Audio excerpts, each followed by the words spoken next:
So we have Mimi Donaldson, a speech coach. We introduced her yesterday, but today again we have a different audience. A master's degree from Columbia University Teachers College, human resources specialist at Walt Disney Company, Northrop Aircraft, and Rockwell International, superstar in the speaking business, keynoting with celebrities for audiences of thousands. Mimi has created speeches for executives, celebrities, entrepreneurs, and sales staff. Mimi is an official speech coach for TED Talks and TEDx Talks. To date, she has coached 14 speakers to the TEDx stage and author of Pitch Perfect, Speak to Grow Your Business in 7 Simple Steps, Bless Your Stress, It Means You Are Still Alive, Necessary Roughness, New Rules for the Contact Sports of Life. And I hope, yesterday I didn't tell Mimi that I want to be the 15th speaker she will be training. And whoever wants to contact her, she's Mimi at mimidonaldson.com. And you can visit her website, mimidonaldson.com. And over to you, Mimi. And as I said, I wrote in the Zoom, and I want to tell the people that you are like a sunshine on a cloudy day. It's really in Mumbai, it's cloudy today. Over to you. Thank you. Thank you so much. I feel like I'm in the mountains now. I'm so out there with you. And now I'm going to take you back into the small clinic environment. My topic is creating a positive clinic environment. And this was the most important thing I learned when I was training nurses at a very big hospital here in Los Angeles. And the registered nurses were giving tasks to the junior nurses, and yet there was some resentment. And in the Los Angeles Times, there was an article of the research that showed when nurses were arguing and gossiping above the patient's head, and the patient was on machines, even in comas, the vital sign machines went crazy, negative effects. And they brought in me, who had been a trainer of managers at Northrop and Rockwell and Disney, to hopefully build team and create that positive hospital environment for these nurses. So I learned how important that was, because they had the statistics to back it up. That gossip not only kills organizations, gossip can harm your patients. And so I always have steps. I'm a real process person. So I've made it into 5 steps. And the most important step in creating a positive clinic environment is the leader needs to be clear about your expectations.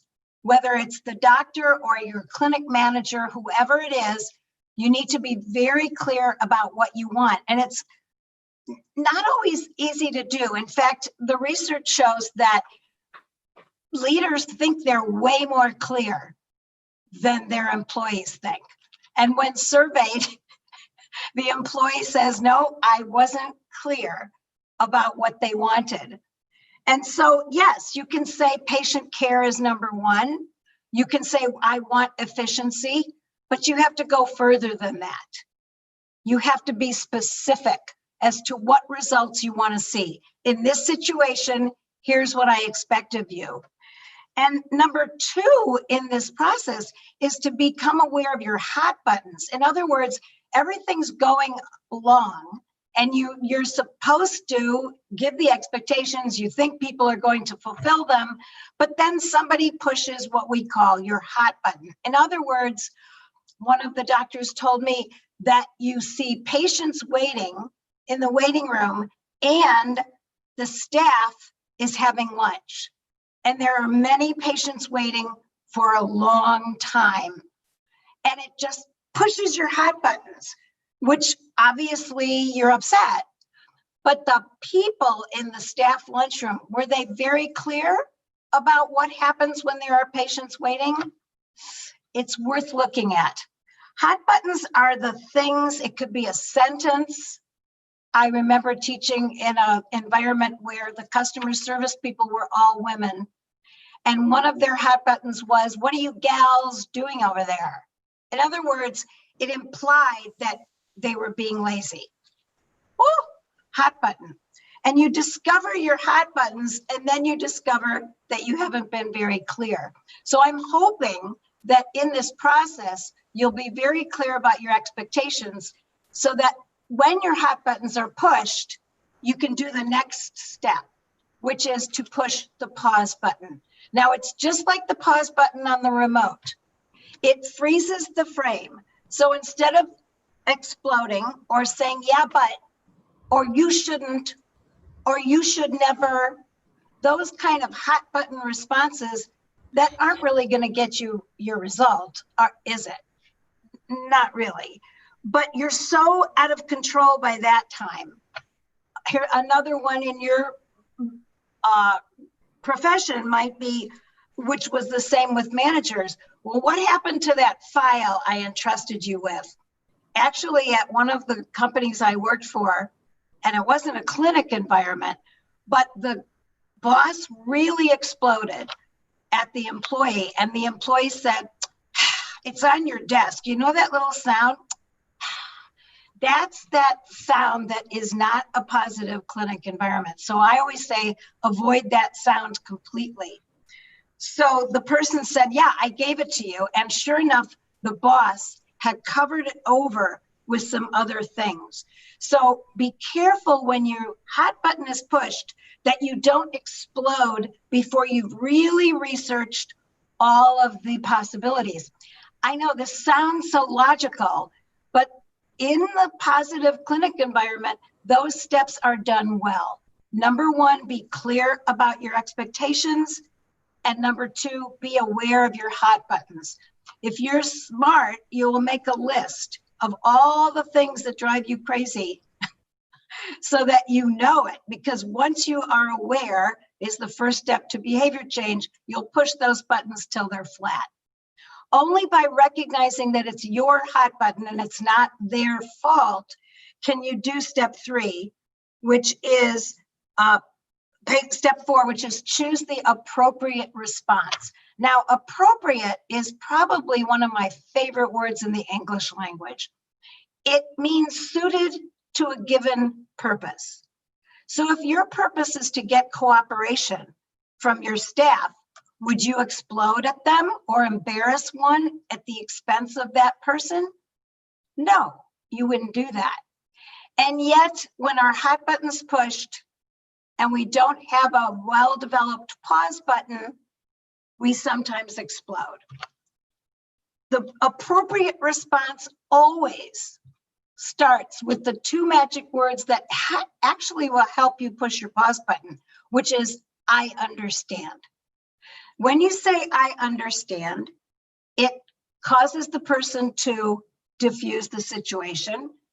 The hostility is taken out. It propels them into the logic side of their brain, and they think, they understand. And that's really what people want. And it gives you time to discover, what is it that you understand? What can you say? Which I call empathy, 6-second empathy. People have always said, busy leaders will tell me they don't have time for empathy. I say, well, make time, because it only takes 6 seconds to be succinct, sincere, and very specific. So a couple of examples. I understand how frustrating it is not to get the information when you want it. Notice it was specific, succinct, 6 seconds. I understand how easy it is to get impatient with that technology. Specific, succinct, 6 seconds. It sounds like you're very upset. I see you need my full cooperation. 6 seconds. Diffuses the situation. That's usually the appropriate response. Understand first, then the last step is guide the team member or the clinic employee to your result. And we really researched this in the classroom. What's the sentence that's going to switch from I understand to here's what I want? And what we came up with are 3 words that are just magic. They are, here's the situation. When people hear, here's the situation, They immediately switch to their logic part. They don't get defensive.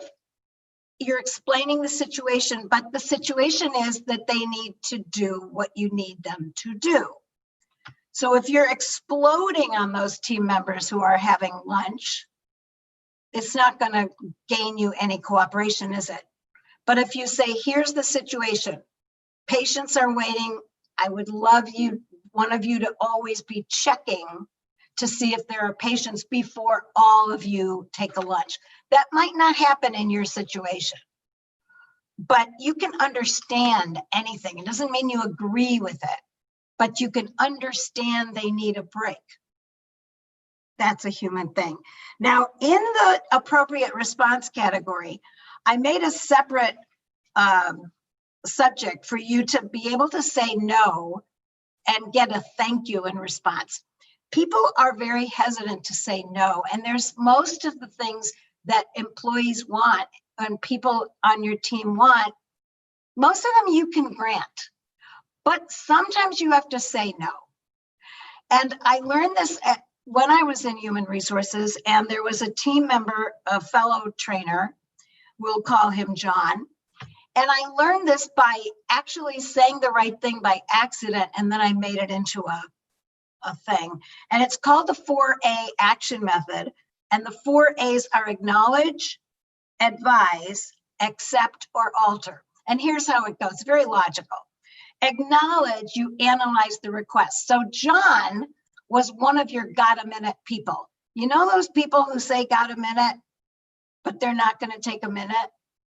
Well, the story was he was in the middle of his second divorce, and he loved to talk to me. I don't know why. I was a single person back then, but I was his sounding board, and we wrote courses together, and I really needed his cooperation. So every time he would say, got a minute, I would look in his face, and instead of saying, sure, John, come on in, and then be upset that he was taking my time, I actually acknowledged the request, and I said, it looks like you're really upset. His eyes were filling with tears. And I said, it looks like you're upset. It looks like you need to talk. 6 seconds. Looks like you're upset. Looks like you need to talk. The eyes dried up a little bit, and he went, yes, I do. He thought I was going to take him into my office to talk. I did step 2. I advised. I said, John, here's the situation. I've got the report for the boss due in a half hour. I've got to work on that. I know you've probably already got it in. And he went, yeah. And he acknowledged that, yeah, that's important. And then I chose to alter. I gave him options. I said, I will come to your office as soon as I'm done with this report. And he said, thank you. And he walked away. And I thought, what did I just do? I said no, and I got a thank you. I better write that down. Now, the other thing you could do after you acknowledge his need, you advise on your position, here's the situation, you could accept it. You could deal with it and express limits. I could have maybe said, well, come on in, John, I can spend 5 minutes with you. But the truth is, what if after 5 minutes, he's really worked up? Am I able to say, time's up? Not really, not when it's an emotional need. So I mostly choose the alter option. So acknowledge, advise, and alter. So I think if you're asking me to do a few minutes on positive clinic environment, those are the most important things. I know there are leadership skills, and that's all wonderful, but it comes down to at work, how are the people getting along? Is it a positive environment for your patients to come in, or is there too many of this tisk side impatience with people? So 1, be clear on your purpose. 2, be aware of your hot buttons. Make a list. Push them till they're flat. Number 3, have a well-developed pause button so that you can stop your automatic response. 4, choose the appropriate response, and it might be to say no. And guide the team member to your result with the sentence, here's the situation. Thank you.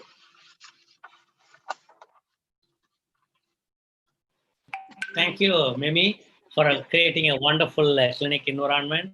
And so I'm sure you're going to be there with us.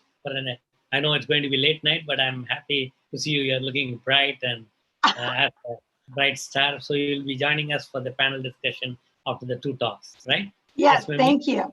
So we'll have some question and answer. And maybe you have to add some points to the discussion, which will be led by Ashiana. So next I have the great opportunity to introduce my old friend, who's young, and I just share the screen again. So next is Professor Awa Hussain. She's director cum chief consultant at the OSB Eye Hospital, Dhaka. Her significant contribution towards preventing blindness in Bangladesh and Asia Pacific region are widely recognized. She has vast experience and expertise in field of cataract, glaucoma, vitreoretina, and ocular trauma. President-elect of the Asia Pacific Academy of Ophthalmology and the chairperson of the APAO Women in Ophthalmology Standing Committee. And not only that, she is the first woman president of the Asia Pacific Academy of Ophthalmology in the 60 years. And so happened that because of COVID, we were not able to celebrate the Diamond Jubilee of APAO this year. So we are going to do next year, and I think it will happen during her presidency. And she's the past president of SARC Academy of Ophthalmology, Ophthalmological Society of Bangladesh, and founding president of Bangladesh Community Ophthalmological Society, and member of the editorial board of the Ocular Surgery News, APAO edition, OSN AP, editorial board member of the Austin Journal of Clinical Ophthalmology, and a reviewer of the International Journal of Ophthalmology. Recipient of many prestigious international and national awards, including APAO Distinguished Service Award, APAO Arthur Lim Award, APAO Achievement Award, Madasar Daud Mala Sark Award, Shushila Biswal Memorial Award by Indian Alumni Group of ICH of London, Mubarak Ali Memorial Gold Medal, Alim Memorial Gold Medal, Lifetime Achievement Award, OSB, Professor Humayun Kabir Memorial Award, BAU, and author and co-author of 75 publications, and has delivered a large number of invited symposium lectures in ophthalmology, both nationally and internationally. And more than that, I think she's one of the most kind lady ever I have met. And yesterday we had Didi Krishna Kumari giving us the keynote address, leading the light. And we have another lady. And I think India always salutes and respects the mother.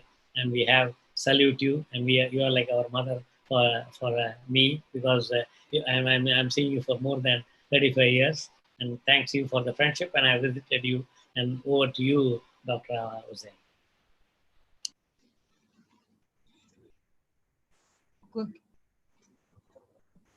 Thank you so much, Professor Natarajan, for your so kind words for me.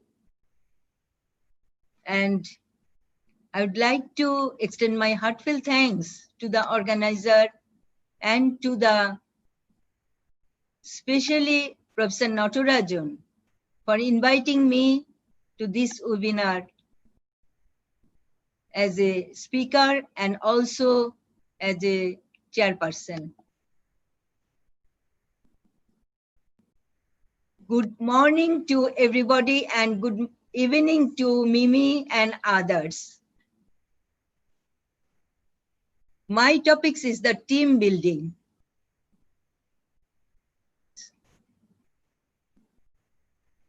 It is not easy to get the players, but getting them to play together is not so easy. But you see, there is a team. This is the National Youth Football Team of Bangladesh, and they are celebrating their win. After winning the match, they are so happy. So this team is a fulfilled team. And initially it was not that easy to form the team, but now it is a fulfilled team to win the match. Conflict free team is the key to success, but working together is not always easy, like this type of conflicted way. So always we should try to do a team without conflict or conflict free. Concept of team building.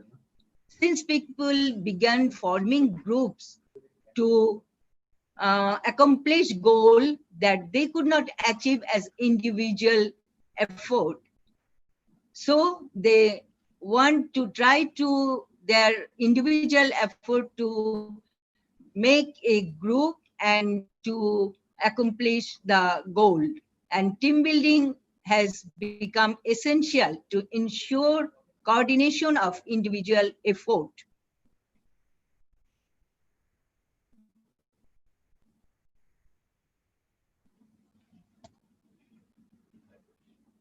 Team building is a process of organized activities of people towards some purpose.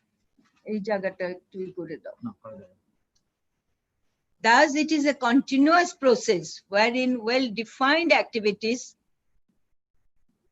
effective and meaningful changes in human behavior to... Just a minute, please. I am right.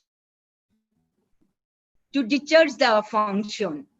A good teamwork only can create a positive hospital environment for better health care. So, to develop a team spirit, all the members of the team should know this word, that is PEAK. That P for perception, E for emotional attachment, A for attitude, K for knowledge, and S for skill.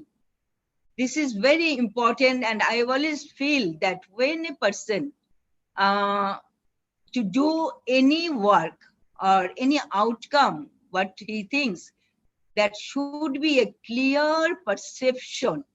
Without a clear perception, he could not proceed. And along to his perception, there should be an emotional attachment. This emotional attachment is very much needed for the commitment. Attitude always should be there, a positive attitude. And that positive attitude can make him or her to high altitude event and make the dreams come true. So he should gain the knowledge and skill from his leader, from any other person of the member of the team, and then they this knowledge and skill they provide for their success accordingly. There are 6 key attributes of successful teamwork: commitment to team success,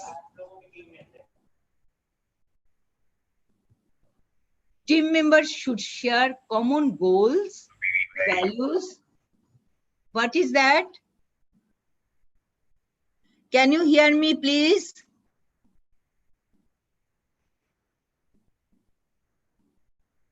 We can hear you. Sorry, I think somebody unmuted. You can carry on, Dr. Okay, thank you. Thank you. Just a minute. Commitment to team success. This is very important attributes for successful teamwork. Team members should share common goal, values, belief, as well as commitment and motivation to succeed. Each team member has to strive for perfection. Commitment to team leadership. Team members should have the commitment to comply decision of leadership when the team leader delegates tasks and keeps track of progress. That should be compiled by all the members of the team. Interdependence. This is no success for an individual if other members of the team fail.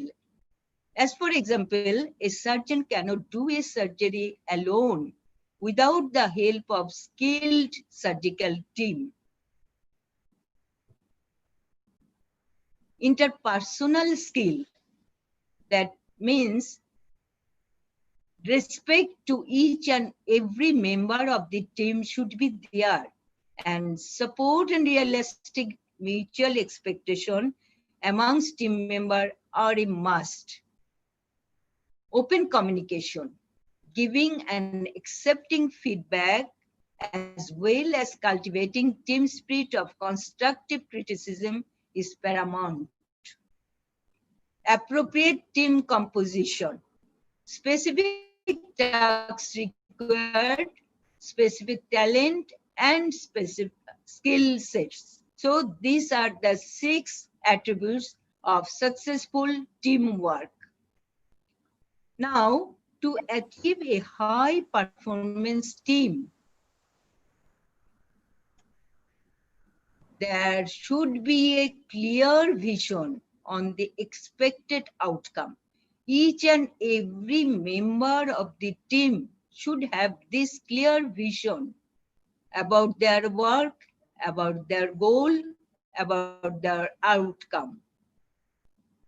Common goal and clear understanding. Everybody should know that there should be a common goal.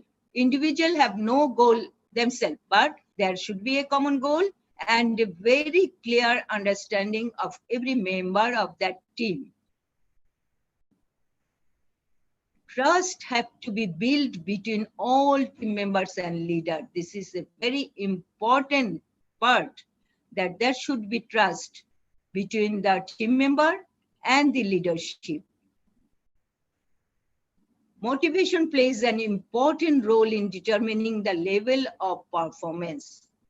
Initially, when the members come to join the team, they are according to their way, and the leadership has motivated them accordingly, what to do the work. According to the work, they are motivated, and this motivation plays ultimately very important role for the performance of the team. Effective communication and feedback. This is another achievement achieved for a high performance team. Positive relationship is very vital. Each and everybody, that means I have told initially that there should be emotional attachment to the work, to the team member, and that grows each other with a family member like relationship, and which is very vital to work. And Jeffrey has showed how his team working together, climbing to the Himalaya Everest. All the team members are working very much concentrating and sincerity and with a very close relationship. So everything is fine. So everywhere, this positive relationship is very vital. Respect and support to each other. Always there should be respect, and each will support to other work also. If anybody cannot do work to other member, then they should support the that person to do the work in nice way. Ensure access to needed data. The data which is already there, and we should ensure that everybody can access to that data. So that is always a good thing for a high performance team. Productive regular meeting for update information. This is very important for everywhere in our everybody's clinic, work, hospital, and in office, everywhere. The regular meeting always updated the information, and this is very important part. participatory decision making for problem solving. We can't solve the problem alone. So for to solve the problem, there should be the participation of all the members for a decision making, problem solving, any problem that we should solve in that way. Delegate responsibility with clarity. The responsibility should be with a very clear idea that should be delegated to the member. Facilitate to develop knowledge and skill up to the clear set standard. And last of all is the supportive supervision. With all these, we can achieve a high performance team. So I've explained all the thing, clear purpose, vision, trust, positive relations, and with all this, that is high performance team can be achieved through a good leadership quality. This is very, very important. A team cannot be a good team until that football team also. If the coach could not give such training to the team, they could not able to achieve their goal. So leadership is very, very important. And from yesterday onwards, we are learning about the leadership. Leadership is such a thing that leader have some good quality. Leader should have that much quality that he can motivate, he can monitor, he can positive relations, and all these things make the team a very good and very high performance team. So leadership and team building, that is, it takes great leadership to build effective team. What are the qualities of the leader? There are so many qualities. I have only mentioned some of them, but there are leaders should be above all. We can't compare the leader with somebody else. Get to know the rest of the team. That is, he should know each and every members, what the ideology of that member, what he want to think, what he want to do, how leader can motivate that person, and everything, every aspect of the member should be known by the leader. Relationship building, that is another important thing. Leader is not, if they think that I am the leader, there are gulf of difference between me and the member, then it will not be a good team. They will always fear, and that will make the leader not a very quality leader. As because yesterday Professor Namrata told that leader should be by respect. Leader should not be by fear. It is 100% correct. Leader, nobody feared the leader. Everybody can go close to the leader, and leader can have that type of person that they will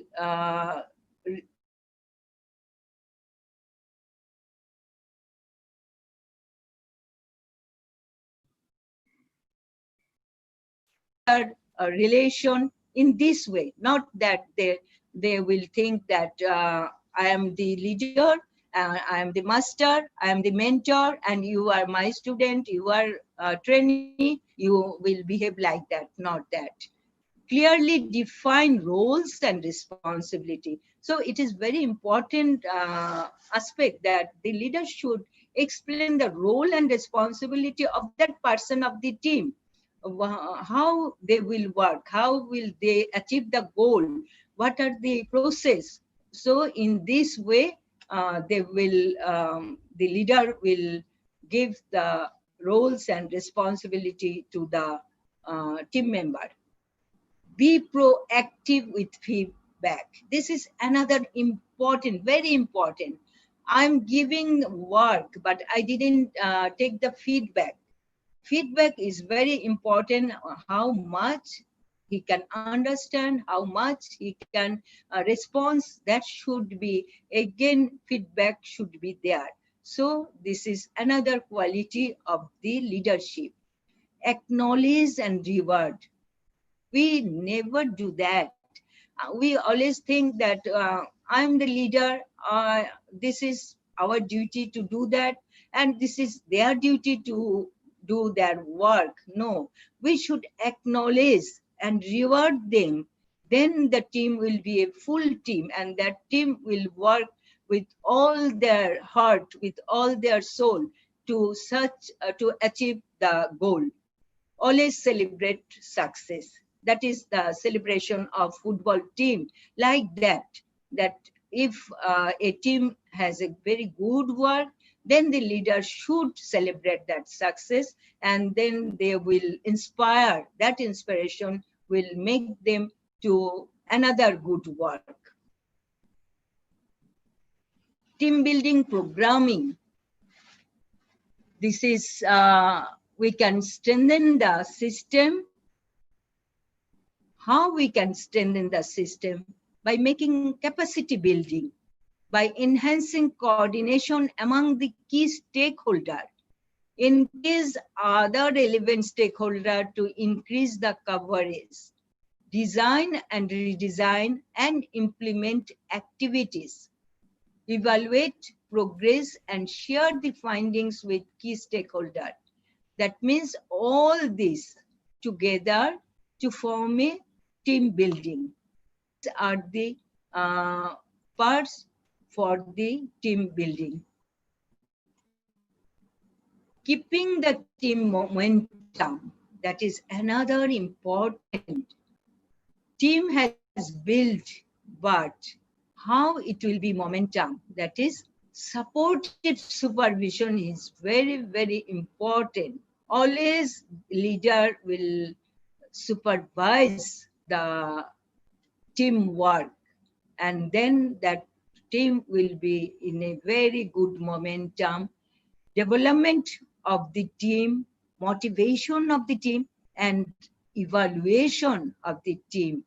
Then we can have current practice to the best practice. This is the way keeping the team momentum. Now comes the stages in team building. This is the forming of the team, storming, norming, and performing. That is, during formation of the team. What is a team? Definition of a team, individual role, tasks, and strategy that should be explained to the member, as because that is the time, the former time, the team formation, nobody knows what to do. So everything should be explained in such a way that they can feel that this is the role, this is the task, this is the strategy they should do. Develop trust, communication, and norms. Another important for the formation of the, from the very beginning of the formation of a team, trust should be there. Trust should be with all the members, each and every members. They should trust each other. They should trust the leadership, and leadership also trust the member of the team. What is expected from the team? That is also explained at the beginning of the formation of the team. Next is the storming, that is the challenging part. This stage is the most difficult and critical, as because at that time realization of the task is very difficult. Every task is given, but everybody can't fulfill the task. So they should realize first, and then they will do the work. Fluctuation in attitude about chances of success and poor collaboration. This is another thing. Attitude is important, as because I have told that attitude, that everybody has a very positive attitude. Attitude brings a person from very low to high level, and attitude should be in a positive way, not a negative attitude, never in a negative attitude. Yesterday, Didi Krishna Kumari has told lot of things about the attitude also. To get through this stage, members must work to overcome obstacle. So this stage, to pass this storming stage, every member should work to overcome every obstacle.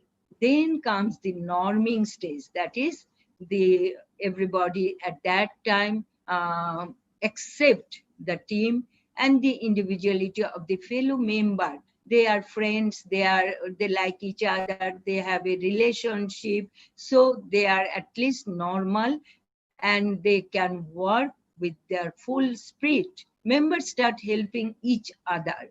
At that time, each other can be very helping attitude will be there.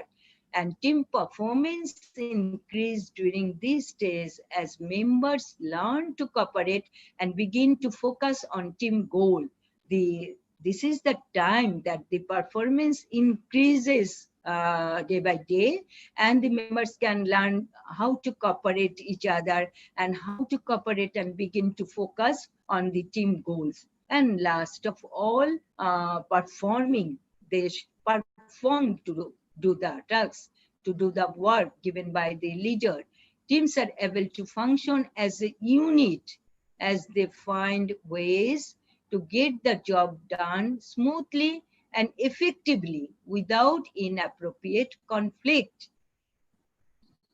Without conflict, if there is the work, then that should be very soundly, smoothly, effectively, that will be worked out.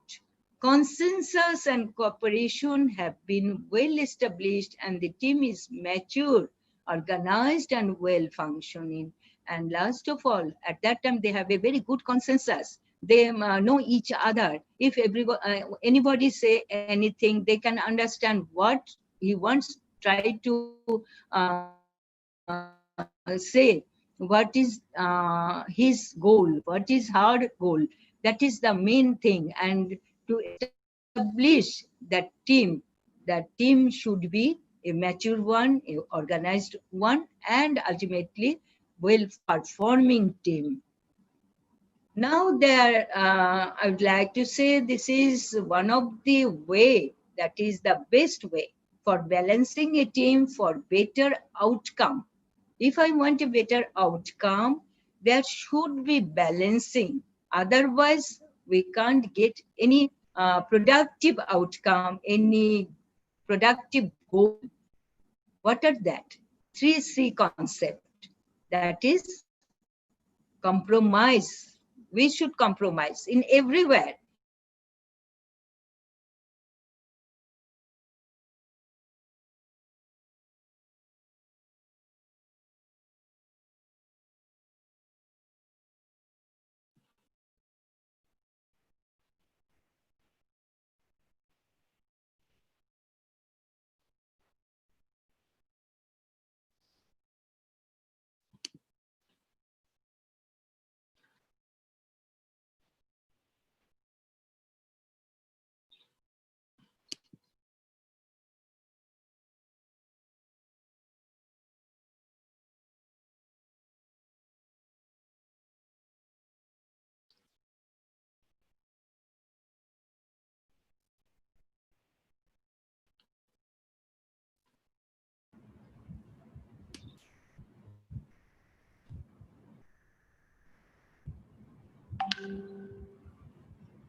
Can't hear, Auntie. Yeah, I think so.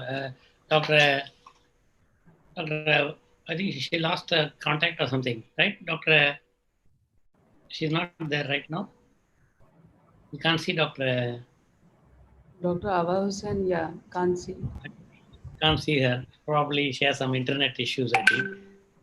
So maybe when she joins back, I think we'll start with the next talk. In case she comes back, I'll request her to, in case she may be having the last part of the slides, I think. So now I think I wanted to thank Dr. Abu Hussain for the team building talk. And I think every slide which she had has a wonderful points, and she's going to lead the Asia Pacific Academy of Ophthalmology shortly. And so thank you, Dr. Hussain. I hope you'll join us back. And now I want to introduce the next speaker, who's a silent worker and who's working with me. Professor, Yes. Professor, Yes. if I may interject, if I can ask for a favor, if you can not, you can, in the spirit of silent leadership, if you cannot introduce me, I'd appreciate that. Oh, because I'm not the silent leader. No, it's not. But you have to know. You have a name, and you have. Yeah, you don't have to know me. You are doing it to every speaker, right? So allow me to do that, because it's not only for. I'm going to do everybody. So I'm happy to introduce Dr. Ashiana Nariani, MD, MPH. She's a cornea and refractive surgeon, ocular oncologist, assistant professor at the King Edward Memorial Hospital and State GS Medical College, Department of Ophthalmology, Mumbai, just a few kilometers from my place. She's an American Board of Ophthalmology certified, and she's a fellow of the Duke University Eye Center, Cornea, External Disease and Refractive Surgery, and of the Miracles in Sight Eye Banking Fellowship, Winston-Salem, North Carolina, USA. The reason I wanted to introduce Ashiana is to inspire all the young people. She had a wonderful career, born, brought up in the US, and now shifted to India and took the time to get her license in India. And now she's working in Mumbai. And then definitely I want her story to be inspiring all the young doctors and then who are eye doctors now. Awarded the Presidential J. William Fulbright Scholarship by President Obama to address preventable blindness in India, pioneer in eye bank preparation of pre-decimal endothelial keratoplasty graft, World Health Organization team member on blindness and visual impairment of the WHO Global Burden of Disease study. We had EO she has worked with him, and he was now the CEO of the ICO and recipient of the Albert Schweitzer Fellowship, 55th Annual Eye Bank Association of America Travel Grant, Albert M. Ports Award for Outstanding Research, Patient Service Value Award by the North Shore University Health System for exceptional patient care. And we are talking about patient care.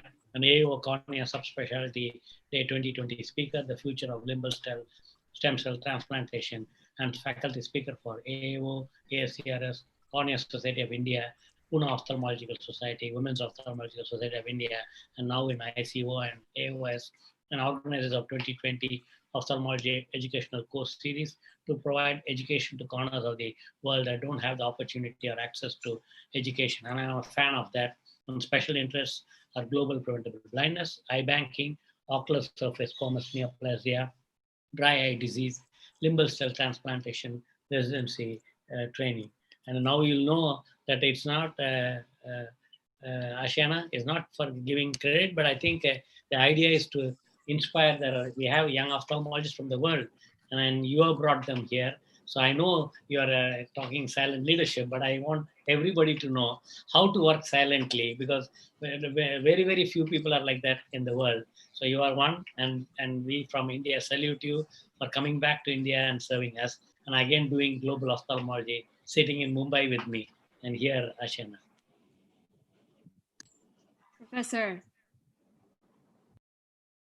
if the talk is on silent leadership, then perhaps I need to speak less and do more. And so perhaps, may I suggest we spend the next 15 minutes in silence, right? Wrong.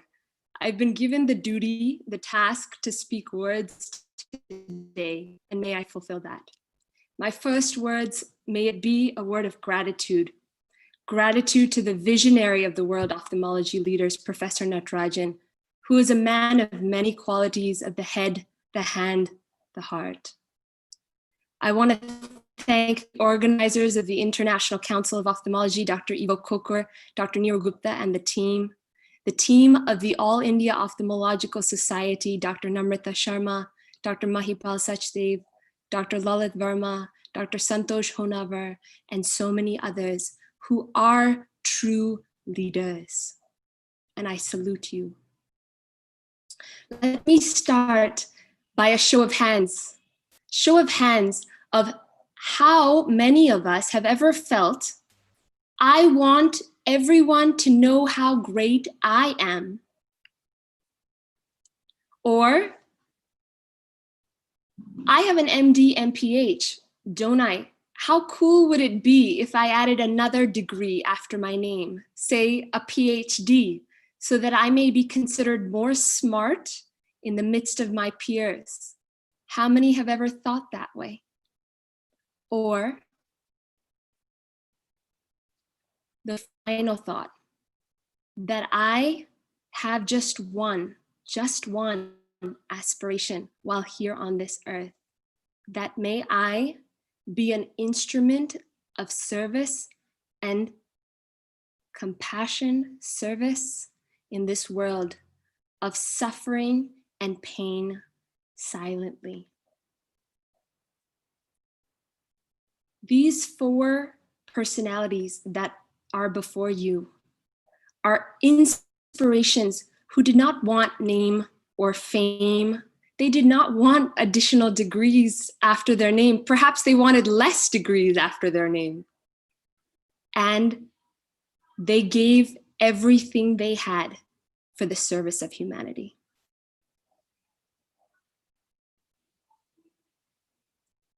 In the words of my spiritual master, Sadhu Vaswani, and his closest disciple that you see on his lap, Dada J.P. Vaswani, whose meditation we heard yesterday, the words are, where there is hatred, dear child, may you ever sow love. Where there is despair, may you send a ray of hope. Where there is the darkness of ignorance, may you spread there the light of knowledge. And where there is suffering, may you, even like a star, point the path of joy and peace. Friends, I don't stand before you to tell you that. I stand before you to tell you that before me are the photos and the images of my role models, who are the epitome of silent leadership. They lived their life hidden in the hidden God, as we like to say, in the service of humanity, not wanting their names to be known. So where it says here, and where there is suffering, may you, even like a star, point the path of joy and peace. I asked myself, where is that there, where in the world is there the most suffering? And so I left my life in the United States and I moved to India. For here, there is so much poverty, there is so much suffering. But what did I learn? I learned the joy in the simplicity of living, the simplicity that is in those that we call the underserved, but in fact, they serve me because they teach me so much every single day. So what do we learn day in and day out while here in India? Well, the first is focus on a goal, number 1. Bill Gates, he does it silently, no matter how much his name is known. He does what he does. He focuses on a goal. Whatever that goal be, he does it silently. So much so that he spends weekend retreats away from the world, away from his wife, to be with his own thoughts silently, to understand the complex problems of this world, like poverty, like hunger, like COVID-19, and finding solutions on how to make this world. And what does he say? Don't compare yourself with anyone in this world. If you do so, you are insulting yourself. Lesson number 2, take a leap of faith. Dr. Albert Schweitzer, as we know, is an inspiration to native of France and Germany, and he moved to Lambaréné, Africa. He's actually a musician and a theologian as well, but he moved to Africa to serve the underserved. And what did when the informed that he was the Nobel so at that time. He was building animals. Nobel Prize Committee came to his door. He asked them, I hope this comes with money, yes? Because I need money to be able to provide a tin roof over the head. So much so was his focus, so much so was his leap of faith into the uncertainty of Africa. Number 3, sacrifice. Yesterday, we were very privileged to be in the presence of Bibi Krishna Kumari. Bibi Krishna Kumari, with 2 or 3, to serve her masters silently. Her master Sadhu Vaswani and Dada J.P. Vaswani, she served selflessly, tirelessly.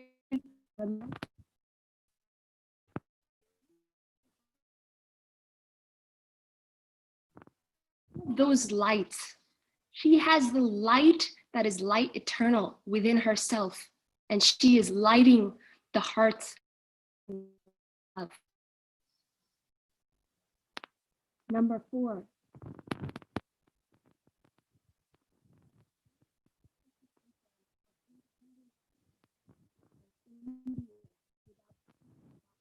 Gandhi, the father of our nation.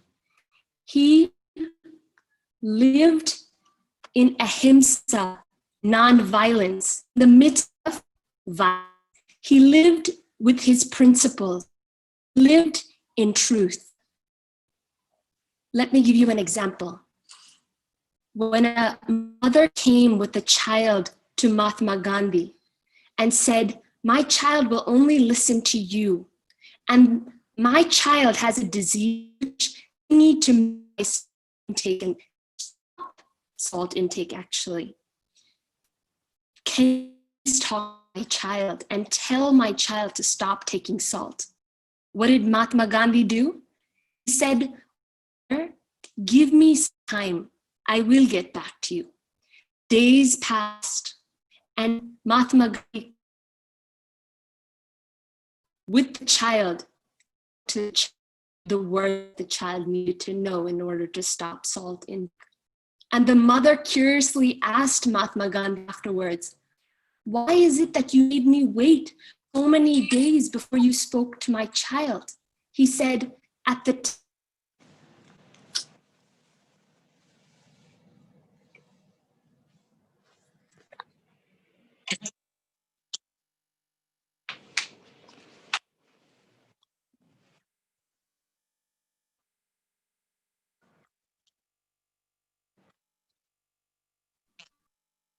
can you hear me? Can everyone hear me? Or did I cut out? Yeah, no, the voice was breaking. Yeah, now we Dr. can hear you. Natarajan, can you hear Yeah. me? We can hear you, but it was Okay. breaking. It was breaking in between. Maybe you can do one thing. You can put your video off and Okay. have your share screen. Absolutely. Absolutely. How's that? Yes, you can hear you well.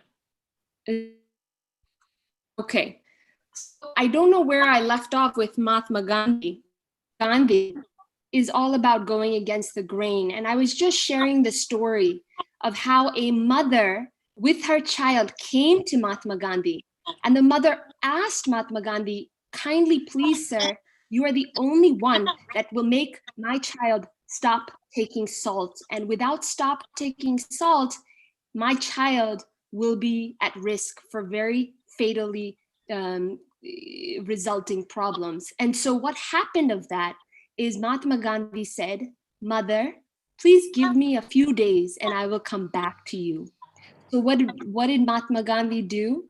He called the mother back after a few days. And the mother then was very happy that Gandhi spoke to the child, but was very curious that, "Gandhiji, why did you not tell my child then when I previously met you to stop taking salt?" And what was Gandhiji's response? He said, "Oh mother, at the time that you asked me to stop taking, to tell your child to stop taking salt, I did not live by that principle. I was taking salt at that time in my diet. I had to stop taking diet before I can tell another to stop taking salt." And that's why he made the mother wait. He lived by truth. He went against the grain of all the rest. So what is his message? That you must be the change you wish to see in the world. And is that not a silent endeavor? Is that not a silent goal? So if we talk about competition, right? If there is such a thing as competition, then wouldn't competition really be competition with ourselves? When we talk about these 4 principles, focusing in on a goal, taking a leap of faith, sacrifice, going against the grain, if we do that silently, then we would be learning the principle, what is true silent leadership, as I call it. The concept that may I become a better version of myself today than I was yesterday. May I continue to walk the path of perfection. In the words of my master, what is the rarest thing in the universe? Perfection. We must keep striving for it, though it may be difficult to attain. And what is the first step, friends, on the path of perfection? Well, beginning silence, but it's for real. Here's my pitch.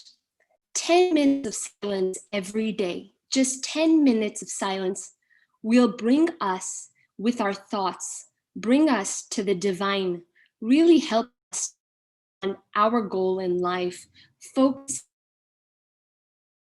do whatever it takes to reach that goal with every breath of our being, with every beat of our heart.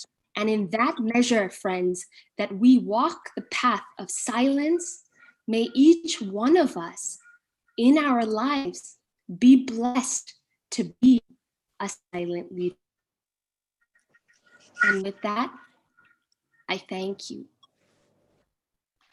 Thank you, Ashiana. So now you know why I wanted to introduce you. I know you have an like you don't need an introduction, but I think I want the young people to know you, and I wanted to confess here, which I have not told you.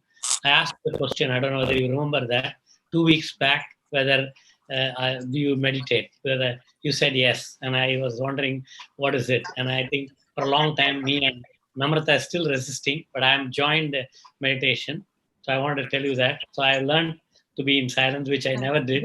But I always did the silence in the plane because I used to sleep. But that was not silence, I realized, because to be awake, to be aware, and then be silent is the word I learned from you, Ashiana. And then later, thanks to Santosh, he has put me in the meditation course, and I'm with Santosh in the early morning. So I think Dr. Awa Hussain has joined back, Yes. and welcome back. Right. And we have both Jeffs are here. And we will start the next session. And I request. I'm so sorry, Professor Natarajan. I'm so sorry. I don't know how much you can hear for me.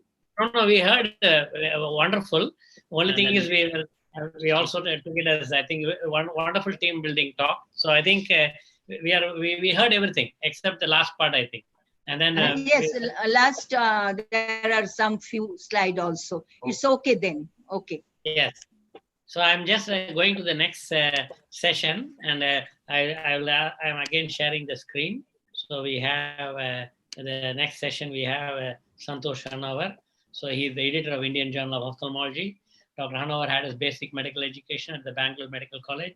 He was the best graduate of the Bangalore University in 1988 and was awarded 7 gold medals. He received postgraduate training in ophthalmology, followed by senior residency at the Dr. R.K. Center for Ophthalmic Sciences, AIMS, New Delhi. During his residency training at AIMS, he was adjunct Dr. Hanover further trained in ocular oncology at the Wills Eye Institute, US.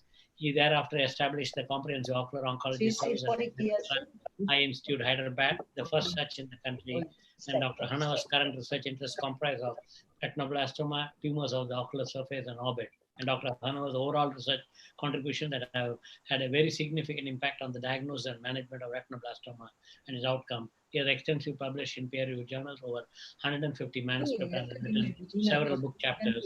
He's got a Lifetime Achievement Award from American Academy. And we have Dr. Mahipal, who is the president of All India Ophthalmic Society. He's an expert in cornea, refractive, and cataract surgery, honored with one of the top 4 awards of the Government of India, public award, the Padma Shri Award in 2007. And he in the year 2017, he অবশ্যই আনবো কারণ তোমার জন্য অনেক একটার পর একটা set করা ওইটা দরকার কিন্তু মিটিং এর মধ্যে অবশ্যই কন্ট্রিবিউট করব কিন্তু আমি আর কি can you admin can you unmute everybody except for Dr. Natarajan, please? Yeah. Can you mute everybody? No. Yeah. And next we have Dr. Namrata, who has one of the highest number of peer-reviewed publication, about 450, which hats off to her. She's the Honorary Secretary, All India Ophthalmic Society, and also Honorary Secretary of Delhi Ophthalmic Society, and Honorary Secretary of Eye Bank Association of India, and a Professor of Ophthalmology, Cornea, Cataract, and Refractive Surgery here. And then we have Dr. Lalit Verma, and ever-smiling Lalit Verma with the glasses on his forehead, Vice President of the All India Ophthalmic Society, vitreoretinal surgeon, Director of Vitreoretinal Services of Center for Sight, and he served as a secretary and later as the scientific committee chairman, and really made a leap jump in the academic activities of All India Ophthalmic Society. He's a gold medalist in ophthalmology and received the S.C. Datta Roy Award by the All India Ophthalmic Society. And Ashana, we have Dr. Andrea Ang in this session. I'll just check. Ashana?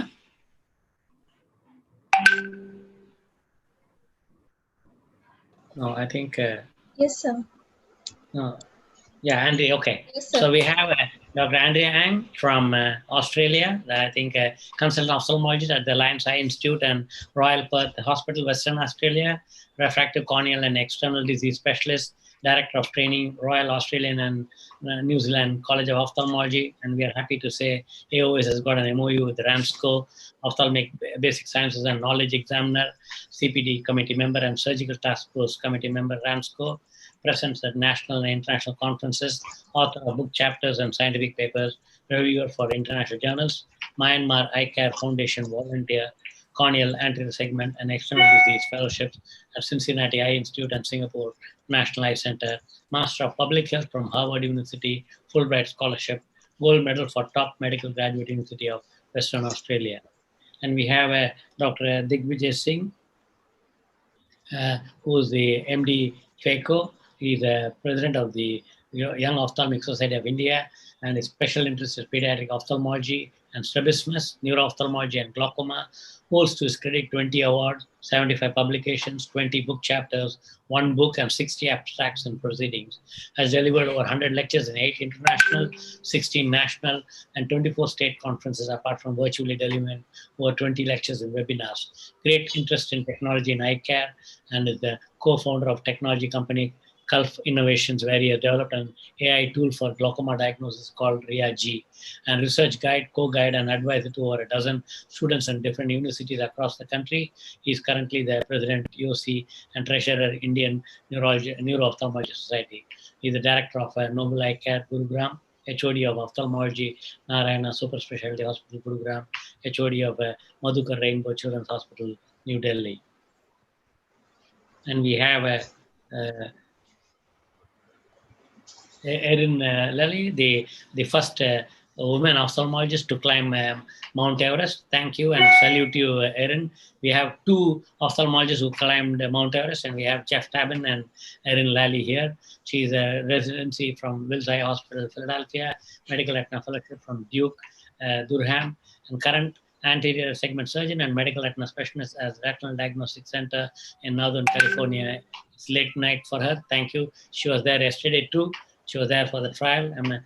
Thanks to your energy and international work in Kanwak Mission Hospital in Kenya, Jimma University Hospital in Ethiopia, and research clinical investigative for numerous macular degeneration, diabetic retinopathy, and retinal vein occlusion studies. Interests are mountaineering, running, skiing, and cycling.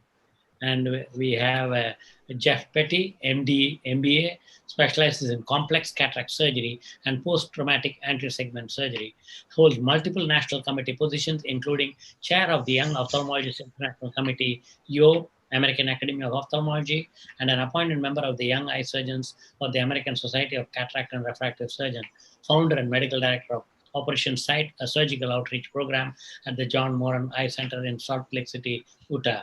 And research interests include improving eye care delivery in research post settings, understanding how to improve effectively train eye surgeons, and improving cataract surgery safety and efficiency. Over 45 published peer-reviewed articles and authored 3 book chapters. Reviewer for Ophthalmology, Journal of Cataract and Refractive Surgeon, Eye and International Ophthalmology Publication. Recipient of multiple distinguished honors, including AAO's Artemis Award and Lewis A. Peterson Humanitarian Service Award. And he is Associate Professor at the John Moran Eye Center, University of Utah, Vice Chair of Education, John Moran Eye Center, University of Utah, Residency Program Director, Co-Medical Director, Global Ophthalmology Division, and Chief of the Ophthalmology Salt Lake City Veterans Affairs Medical Center.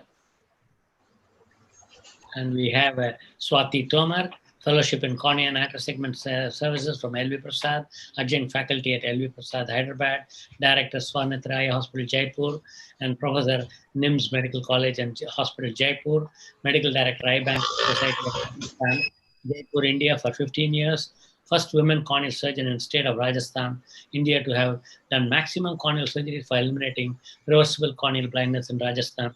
We have numerous female achievers in this group.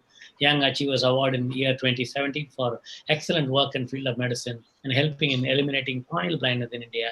Founder, member, Women Ophthalmology Society of India, for which I'm glad I'm a patron. Founder, member, Women Ophthalmologists Worldwide, member Cornea Surgeons Task Force of Sight Lab USA, special interest in cornea, ocular surface, and refractive surgery, publications in national and international conferences. And we have Dr. Meena Lakshmipathy, graduated medical school from Stanley Medical College, where my father was a professor of ophthalmology. Completed Masters in Ophthalmology from Madurai Medical College, Madurai, 2001. Specialist in cornea and anti-segment from LV Prasad, Hyderabad. Currently Senior Cornea Specialist at Shankar Nethralaya, my alma mater. Special interest in microbial keratitis, pediatric cornea, and laminar corneal surgeries.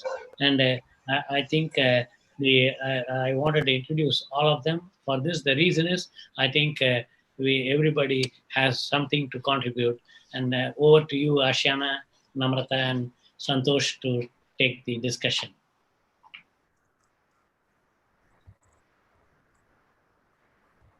Namrata? Professor, thank you so much. Can you hear me? Am I audible? Yes, yes, yes. Beautiful, beautiful. Thank you, Professor, and thank you to each one of sharing your valuable time to be with us today. Somehow your voice is breaking, Ashiana. So I also want to say that we have, this session is patient-physician communication. So I wanted to tell the audience and the panel here, we have Kanchan Pamnani, who's a patient, and also Priyanka Sate, who runs a big hospital, but she was a patient, and I think both of them are not patients now, but I think they will be taking part in the next session, but I requested them to be here, so we can be free, and I think we are having an open, transparent session. The idea is to improve patient, because we are all as a doctors want to treat patients, and we also want to understand from the patient side. Ashiana, whenever you can talk, I don't know, we lost you in between, and you can again take over. Can you speak, Ashiana? Well, somehow your voice is again. So I think Dr. Jeff Petty already has posted. Yes. So we have a question. Yes, Ashiana. Yes, Dr. Petty has the principles on patient-physician communication. So without further ado, I'm going to hand it over to Dr. Petty to lay the groundwork on patient-physician communication.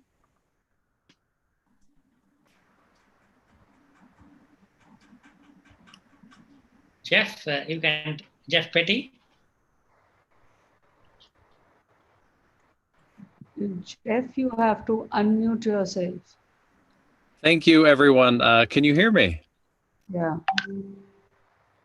This is a distinct honor. I Yes, will Jeff. forego Crystal. naming all of the wonderful people who have made this possible, but on behalf of all the panelists, thank you, everyone.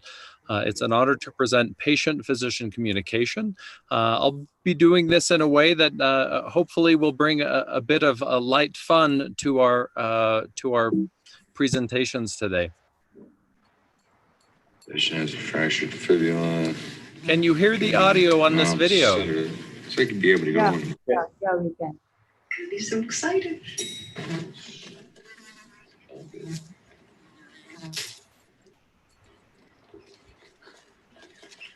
That killed him.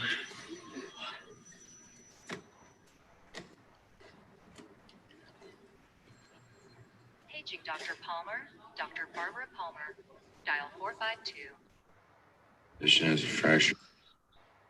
So the first principle of communication I'd like to share with you is that the patient's perception is their reality. No matter how much we think we understand what's going on, until we understand what they are experiencing, we can't begin to help them address their needs. And along with that is another pearl.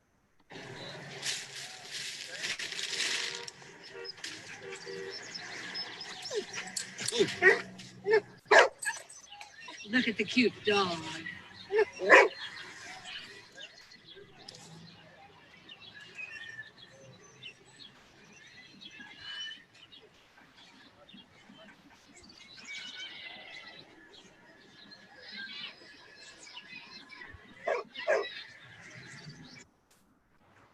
And the lesson here is to not assume. So often we come to judgment based on our past experiences and our past bias, and that's a part of our growth as physicians.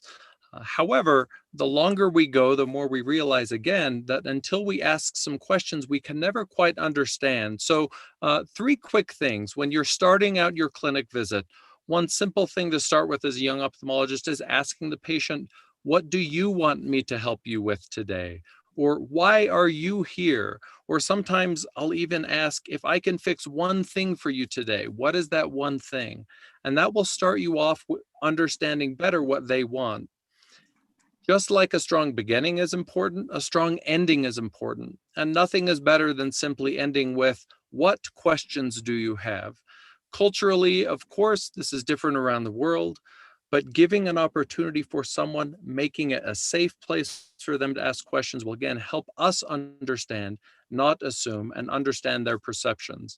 And finally, I find this helpful for both patients and both when I'm teaching a resident. If I teach a resident surgery and they do something just totally crazy, the best thing I've found is to ask, help me understand what you are thinking, instead of saying, what on earth are you thinking? Patient's perception is reality. Don't assume, ask questions. Help me understand what you are thinking. And with that, it's an honor to present our first case. As a 56-year-old patient thinks they have a cataract in their right eye. They're very excited for you to fix this with surgery. Normal slit lamp examination, but the fundus exam shows retinal whitening, a cherry red spot, and an angiogram confirms a CRAO. How do you deliver this bad news? And then a question to our panel. Thank you. So yeah, I don't know where is Ashiana. So who would like to start first from the panel? May I? Lalit? Lalit? Yeah. Yes. You see, Yes, Lalit. I have this habit of taking, whenever I have to break news which is different from patient's perception, routinely I take a picture of the eye, anterior segment as well as the retina photograph, or of all the patients I see in my outpatient. And when I go down to see that picture, I call the patient, his relatives, everybody who is there, who has come with him. and explain him in raw language, layman's language, what is eye, how do we see. I draw a picture on the OPD card that this is the front of the eye, this is the back of the eye, and actually all of us see by the brain, and eye is just a medium, and cornea, lens, and retina. So then I tell him this is a normal retina and this is your retina. So we gradually build up the story that you have some degree of cataract, but cataract is not the cause of decreased vision in your case. So if we undertake surgery, you will not, in all probability, gain. But build this up slowly. Tell him how the vision forms, how the refraction takes place, and I draw a ray diagram, two parallel rays, cornea converges, then lens converges, and focus on the retina. And the inverted image forms there, and then it gets re-inverted in the occipital cortex. So then the patient slowly understands his spouse or who's a relative. They start understanding, and then tell him your retina is not normal. You have a arterial block, like we have a block in the heart. If heart gets blocked, the life goes. If artery gets blocked, the eye goes. So this slowly bit of story somehow, and then then like Jeff said very nicely, that then let him ask the questions. Let him ask. Then he will more likely ask about what is the prognosis, will it come back or not, and then we talk about various factors about CRA treatment. So that is my initial dialogue. Erin, you are a retina specialist. What do you like to do, or what do you do? I am a retina specialist.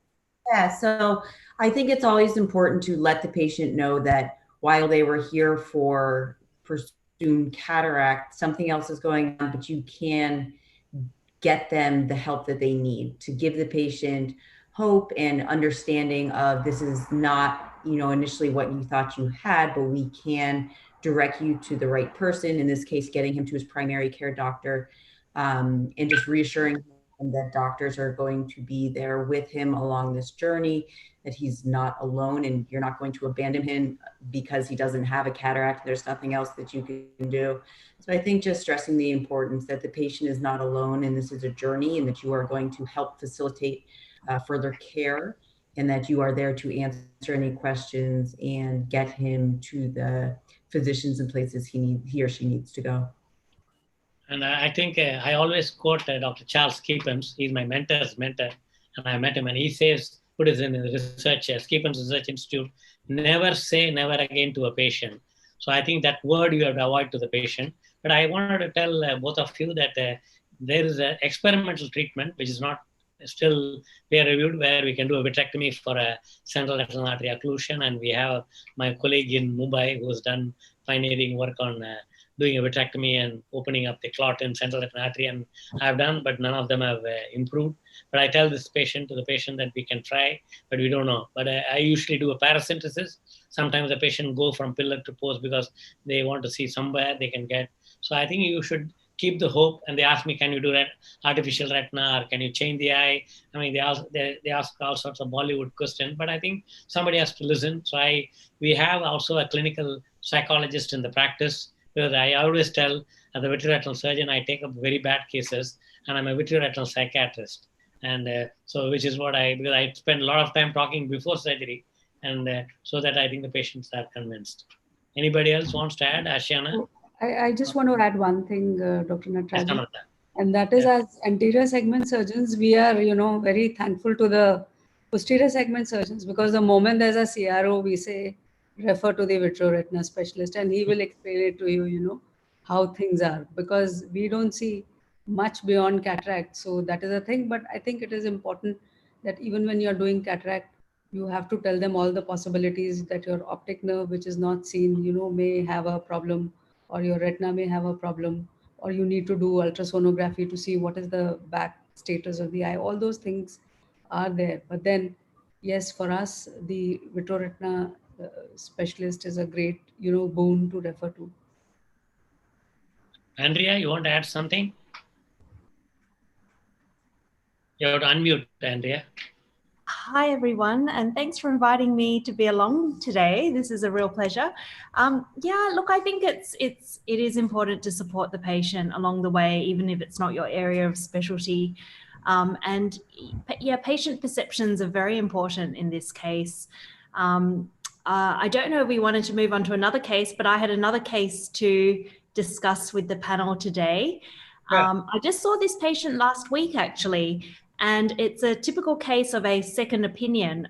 So I see this, she's a 72-year-old lady. She comes with her husband, and she had a cataract surgery done with another colleague, and she is very unhappy with the outcome. And I look at her notes and I see that she's seeing 6/6 unaided in that eye, and yet she is very unhappy. She says she can't see, her vision is fuzzy. And on examination, when I look at her eye, she has an IC8, so one of those aperture lenses placed in that eye, and the rest of her retina, her macula looks healthy, and it's a nice centered lens. So interestingly, I speak to her further. I ask her if it was discussed with her what lens was going to be placed in her eye, and she said she had no such discussion with her surgeon. And then I ask her if she can read, and I test her reading vision, and she actually can read fairly well unaided. So this is a case that brings into illustration a patient that has actually probably had on paper a good outcome, but from her perception, she's had a poor outcome. She feels her quality of vision isn't very good. And I think one of the difficulties with this is discussing it's a second opinion, and how do you approach a second opinion, and what the patient's perceptions were versus what was discussed with them the first time around. So I would open this up to the panel and ask them how they manage second opinions.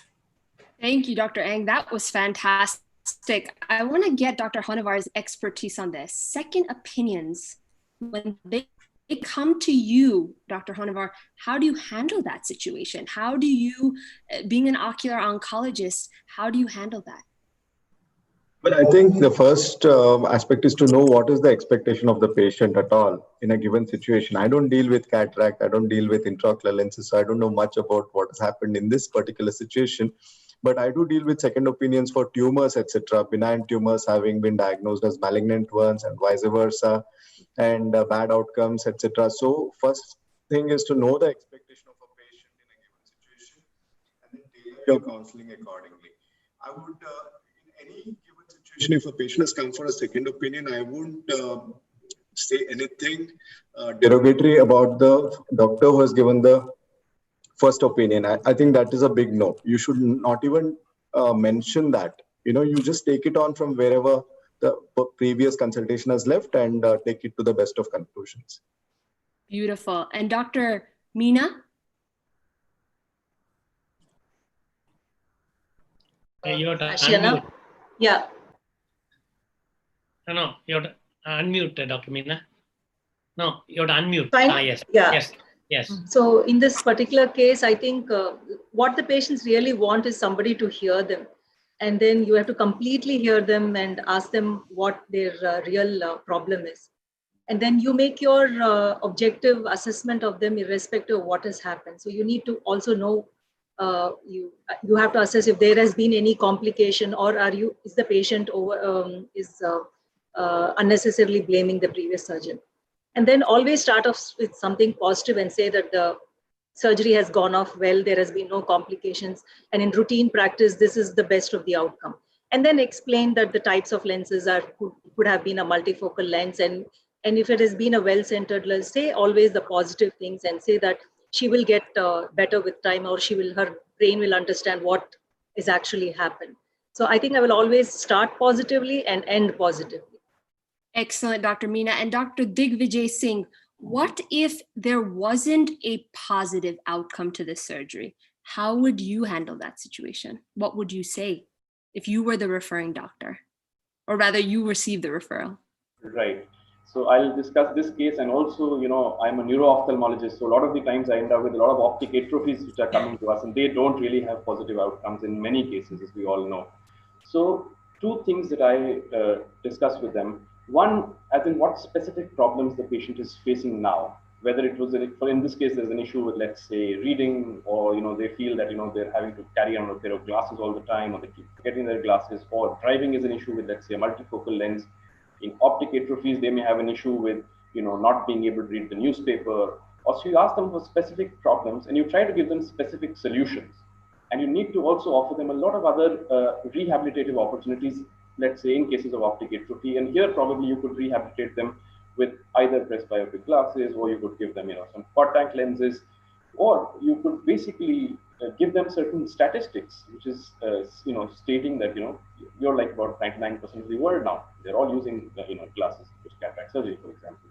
So things like that help the patient, get a positive outlook, even though you know that you can't really do much. You can't go in there and change the IOL, for example, to multifocal if that was the problem they're having, or you can't get the optic atrophy corrected, but you can give them solutions, and there are solutions for everything.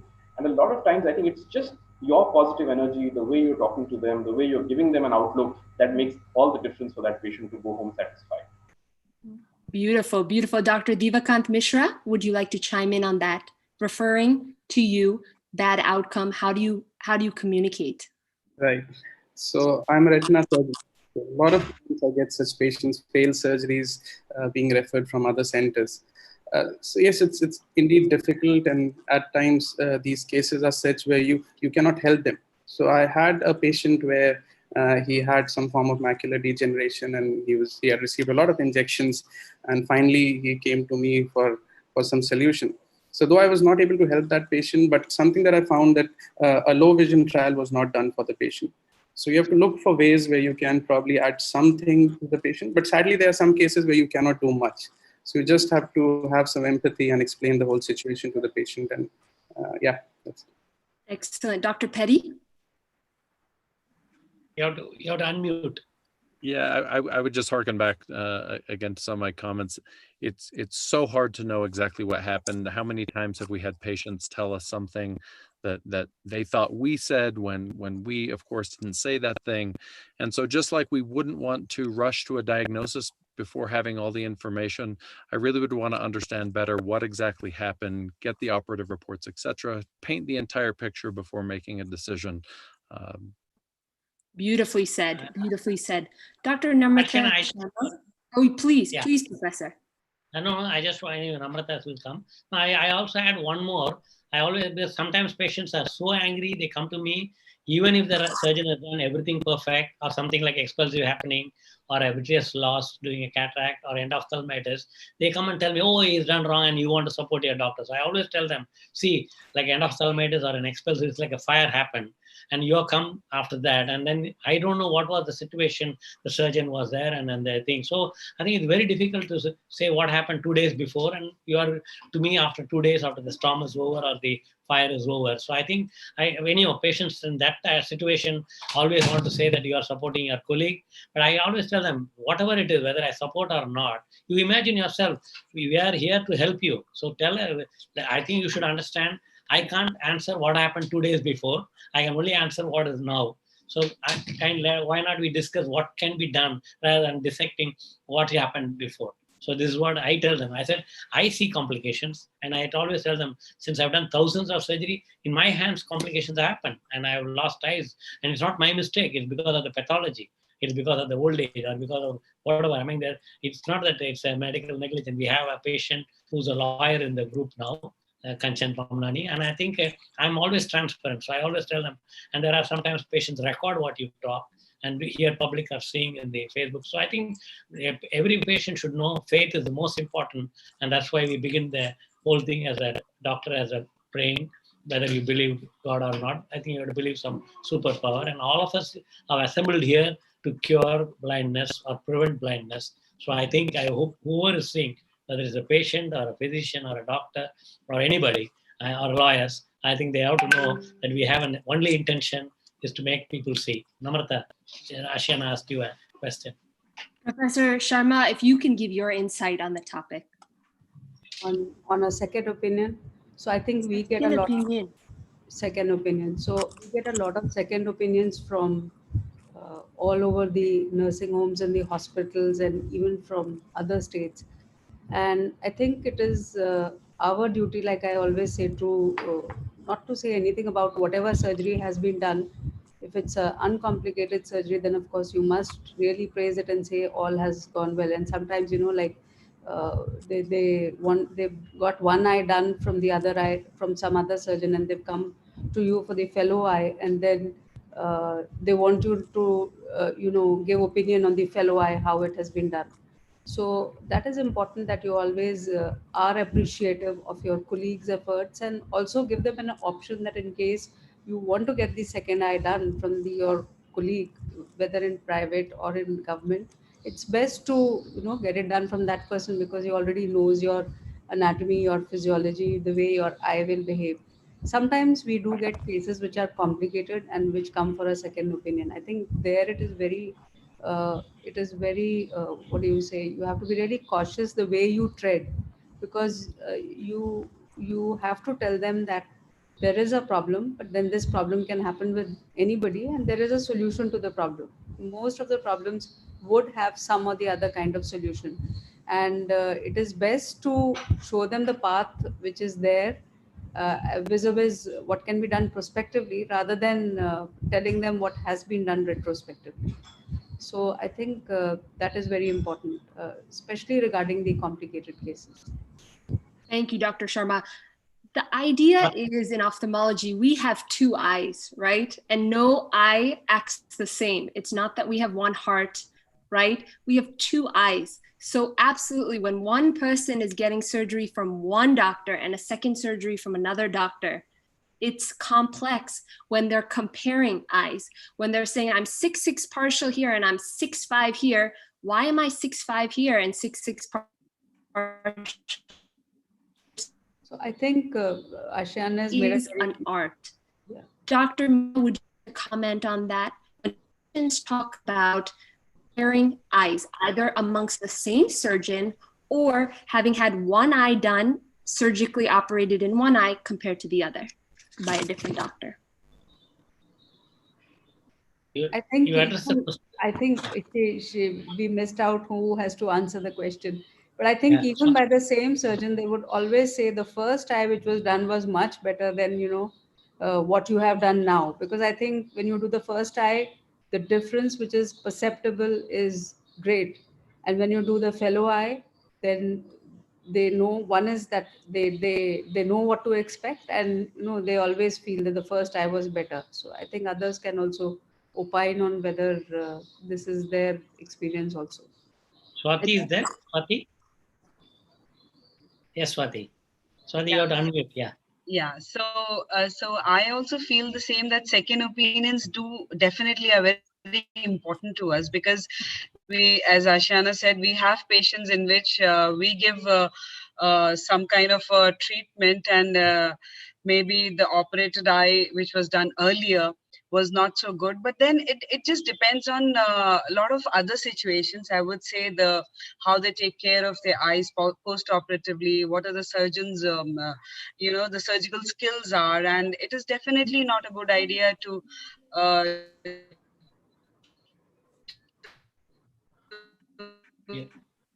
having internet connection.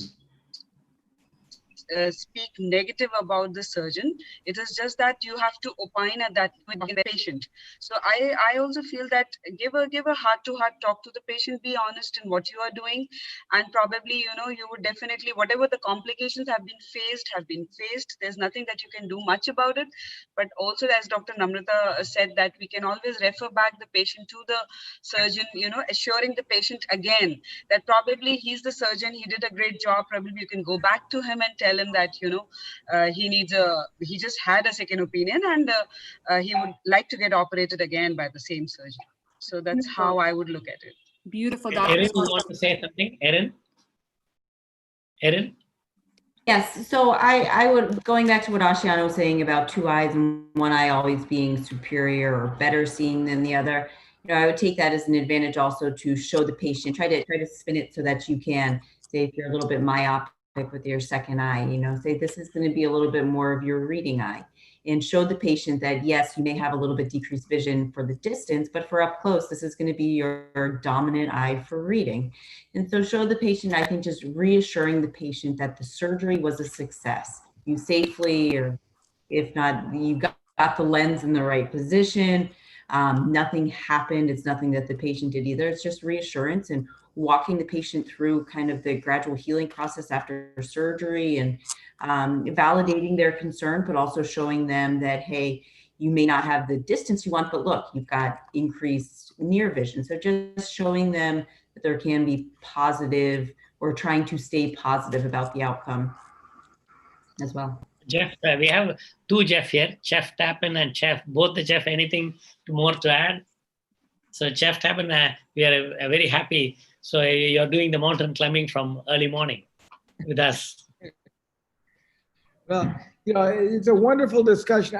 I just reiterate what everyone's been saying. I think the key thing, like Dr. Petty said, is to listen to the patient and try and understand what their reality is.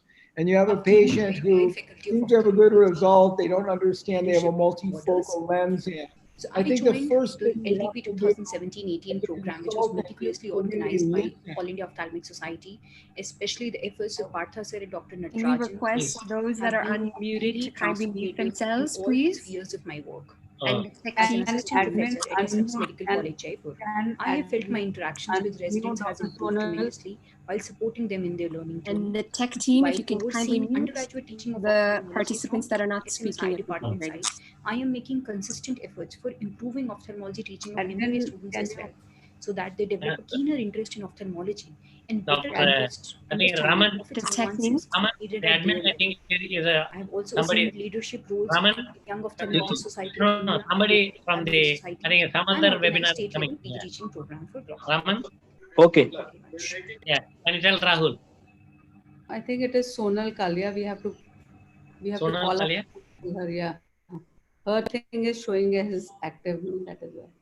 Yeah, Dr. Tabin, sorry about that. Dr. Tabin, can you give us your pearls once again? I was just going to say that the key thing is really to listen. And as Dr. Petty said, you know, the patient's perception is their reality. And rather than trying to tell them what you see, I think the first thing is always to listen. When you're a consultant and you're having someone come, I often see patients who are coming for a second, third, fourth opinion. It is really to listen and try and understand where they're coming from, what their perspective is, and then try to explain things, even as, you know, in that first case when you have a central retinal artery occlusion. I think people really deserve and want to know the truth about their eye, and just to explain it as clearly as you can. But I think the key thing is to really listen, hear where the patient's coming from. I'm always supportive of my fellow ophthalmologists and try and put it in the best light, but to try and understand where the patient is coming from, their perceptions, and then try and explain the reality and the best part of the situation. And I try to, you know, point out the excellent aspects that, isn't this fantastic? You're a 72-year-old and you're able to see both near and far. You're reading 6/6 on the eye chart.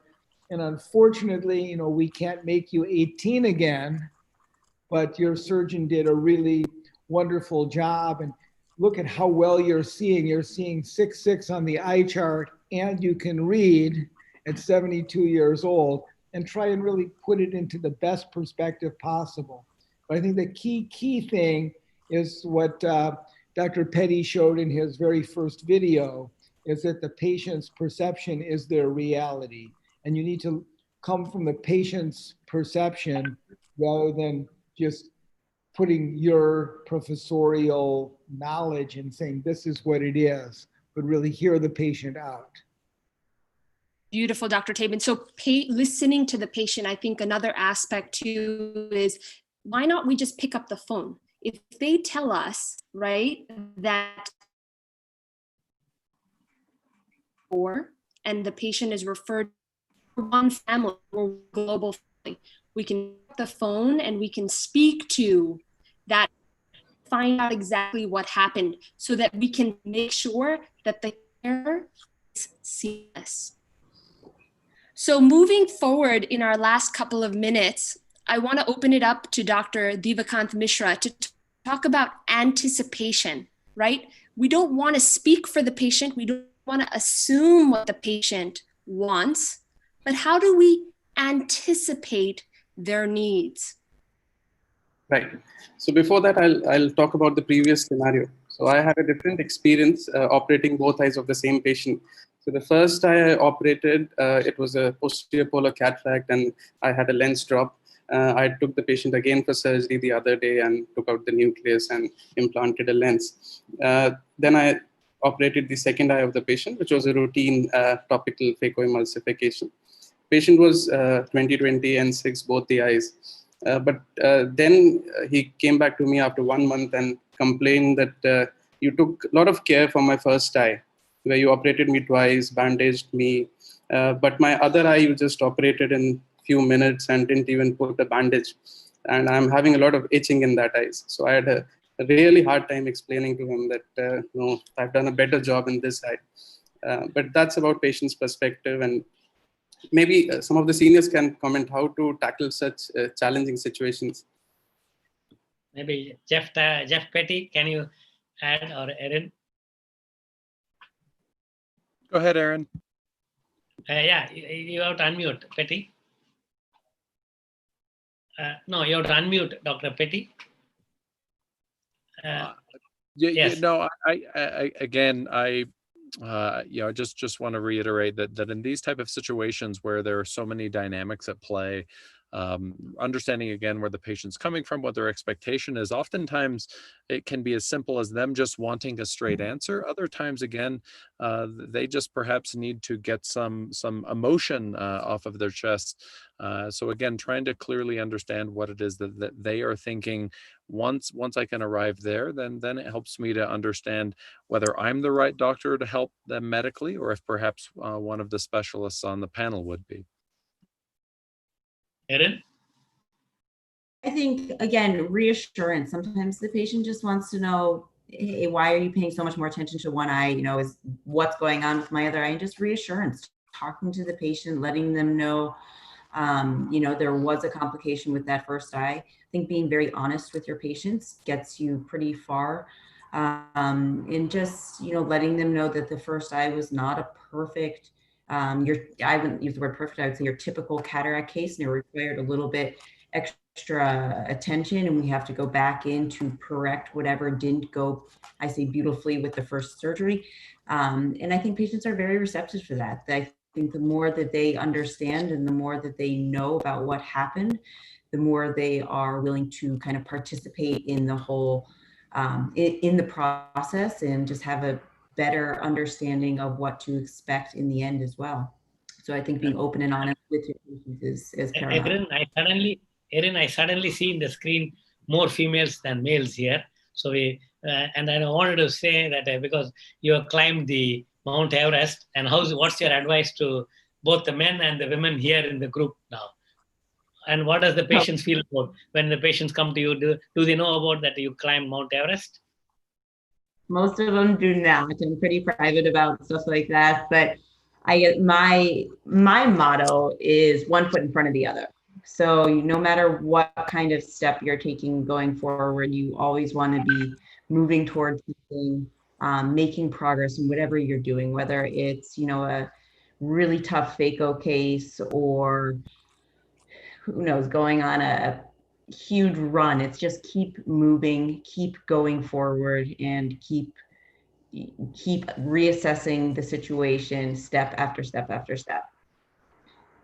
And I think when we're that real with our patients, when we are that honest and transparent in our own lives, the way Dr. Lally is, and I know her dearly, when you're that transparent, it translates to your relationship with your patient. It's that real. It's that much like a family member, because you care, because you are a real human being, right? And so that is very important, to be yourself, to be transparent. We all have faults. It's not something to shy away from, but we're here as helpers, as servants, as I like to call it, for our patients. And so if we use that philosophy that we are not better than you are, we are here to help you, then the patient feels that. And they know that you're genuine. Dr. Eng, any final comments? Yeah. Oh, look, I've really enjoyed today's session, and I would reiterate what everyone has said. What Erin was saying, one step at a time, I think that's so important. I think we've all had situations where we're operating and you run into a complication and it's so difficult and you actually literally feel like giving up. But you just kind of have to get back into the moment one step at a time.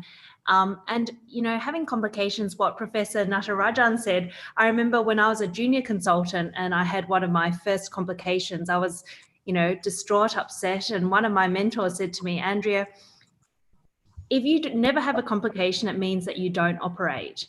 So we all have complications. And I think being open and honest and discussing it fully with patients so they understand what's going on is the most important thing. And they are receptive and open to that. And that actually helps with, it helps with the management of that complication, and it helps you and the patient, actually, not just the patient, but yourself, if you're open and are able to work through the problem with the patient. So I think it's, as everyone says, understanding the patient's needs and being open and transparent. Swati, you being the pioneer of women ophthalmology, I think Mohita may be joining. Are you going to climb the Mount Everest following Erin? I wish, I absolutely wish. I am, I'm an avid snowboarder. I'm an avid snowboarder, but I'm not sure I'm a mountaineer. Erin, I'm so glad that I could meet you, and probably that is the hardest part. And you know, it is harder than breaking any kind of a brown or a jet black cataract. I would feel that we derive a lot of inspiration when we do other things than you know, just being pursuing our profession, which I feel is still easier. And then doing all the, we are so impressed and so inspired. I think we should have you as one of our inspirations in the women's society. Yeah. She's the inspiration for men's society also. And we have Jack. Okay. So we are inspired. Dr. Tabin and Dr. Lally Burke. Dr. Tabin and Dr. Lally Burke. They have not only climbed the pinnacles in career success, but the pinnacles of mountain success on this earth. And so it's really a fantastic day that we get to have both of them and all of you here together. I don't think the words on a slide can tell the true depth of leadership, the true depth of that patient-physician communication that all of you show day in and day out. And so thank you for sharing your pearls with us. This is something that's going to be shown to the public world over. It's on recording. And so may we all learn from the pearls that we learned today from each one of you and use that in our practices. It's not difficult. I should say it is difficult to be a young ophthalmologist right out of training and not know how to handle patient consent. Many times in different programs, it's not something that's taught, right? We are seeing 100 patients a day. So who's talking about it, as Dr. Mishra had taught me? The idea is that may we use this recording as the base foundation for learning what we need to do, and through our experience in day-to-day life, become better and better at communicating with our patients. So thank you very much. So thank you, Ashiana, for putting up a wonderful, and thanks the panelists and the moderators. So we are moving to the next, and I want all of you to be there for the next 15 minutes because we are continuing with our patients. So I'm again sharing this screen.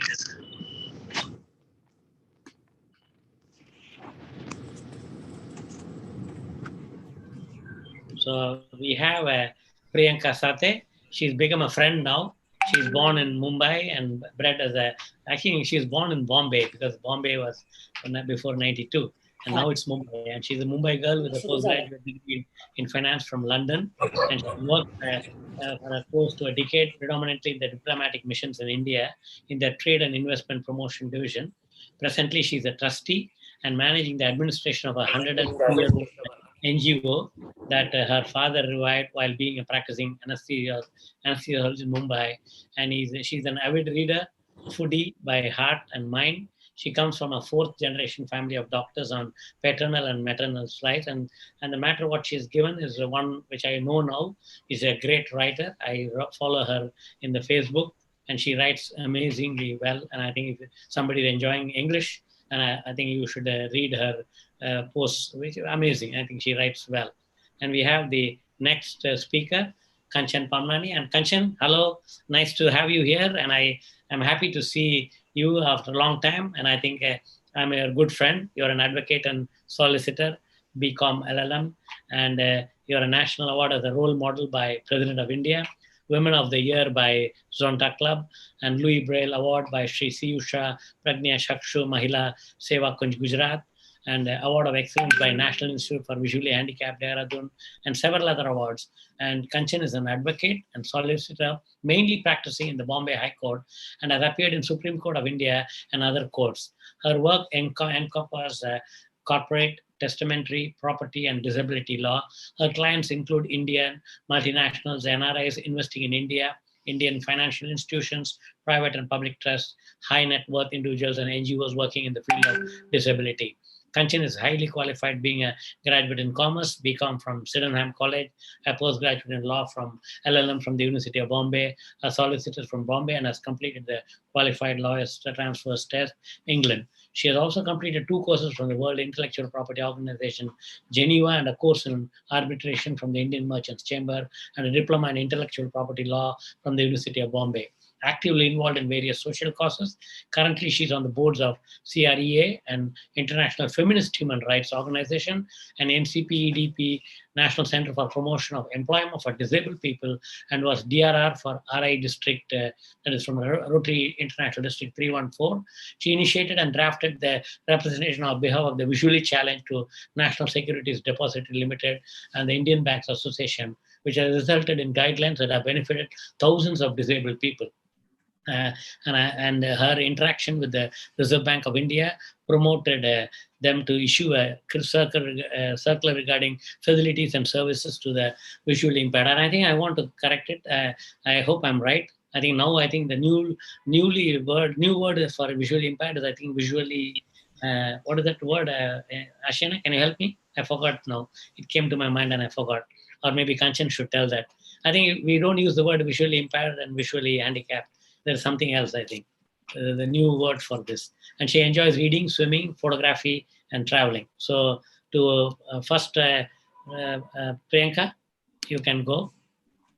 Hello, everybody, and thank you so much for giving me this opportunity to speak to eminent doctors worldwide. So I was a patient of retinal detachment of Dr. Natarajan, and this happened to me very suddenly. And just to brief you that I did not have the typical symptoms of retinal detachment. I was driving my car around, but I felt something amiss in my eye. And that's when I went to Dr. Natarajan and I had a shallow detachment.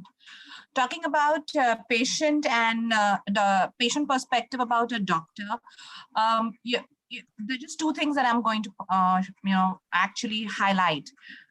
One is that the patient-doctor connect is very important, because once a doctor speaks to a patient, I personally believe, coming from the background that I am, half of your disease is almost gone. The doctor speaks to the patient, and the mental state of a patient takes a different turn, because I was a very anxious patient myself. I was convinced, and I think that helped them a lot on the table, because anxiety is what takes a toll on the patient, and it affects the procedure as well. And a doctor connect is very important. So that is what happened to me at Aditya Jodh. Dr. Natarajan spent time with me. I actually broke down and I cried in front of him, and I'm being very, very honest about it. But he was actually very convincing, and so was his senior retinal surgeon, Dr. Jaideep. So they answered every question of mine now and later. So a doctor connect is important. Like one of the doctors just pointed out, a heart-to-heart talk. It makes a huge difference to the patient's mindset while undergoing a surgery. That's one part. And the next part that I want to really highlight is the entire procedure. Like what is pre-op that you need to do? What do you do? What will happen during the surgery? What will be done? What is post-op? And what is in the time of the recovery until you are given a go that, okay, now you don't need to come back to the hospital for any checkup, you are fine. So those can be helped in terms of success stories that many patients can give a video or a write-up, connecting patients to different patient groups with the similar problems and how they have overcome it. Maybe tutorials that every patient can make of his or her experience and share it with the hospital that they were operated at, and then the hospital can share it with them, and a constant interaction. I understand that doctors there's paucity of time for doctors, but I connected via email because I did not want to buy their time in the OPD. And my doctors replied every word. Dr. Natarajan himself replied to every question of mine. And, you know, patients should feel free to ask any question to a doctor. I mean, I apologize that I know some of my questions might have been really, really stupid, but they really, really were practical because I have to run a house. I'm a female, and there are a lot of things that go around if a female has to get operated. So, you know, a male perspective of a patient versus a female perspective of a patient varies. So these are just two things, and I think that will bring about a huge change in a doctor-patient connect. That's all a patient needs, because I have seen in my family, when my family of doctors, you know, have just spoken to the patient, and the patient is like, okay, when do you want me to get operated? Right now, I'm ready.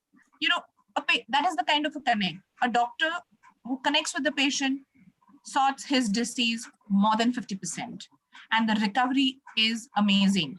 And my recovery was very exceptional for a change that we were caught in COVID. I was caught in a COVID period where I must tell you one thing, that Dr. Natarajan was very, very particular. He said that Bombay is down with coronavirus. I do not want to expose you. So I will do a video consultation with you, but you will only come when the curve flattens a little bit. And as the curve flattened, he called me for a follow-up. So an ideal 6-week follow-up, my follow-up actually happened after 2 months. But this kind of a convincing that he gave me over video consultation really, really helped. So at these times, patients get a little hyper. Oh, my consultation has not happened. My follow-up has not happened. What is going on behind my eye? But a connect here in these kind of pandemics absolutely works wonders on a patient's psyche. A patient's psyche is very important, I personally feel.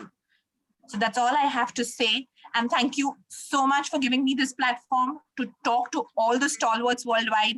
I am absolutely grateful to all of you. Thank you so much. I just want to give an advice to all the doctors here, including seniors and juniors. One thing you said, patients' questions are not stupid, because this is what I think.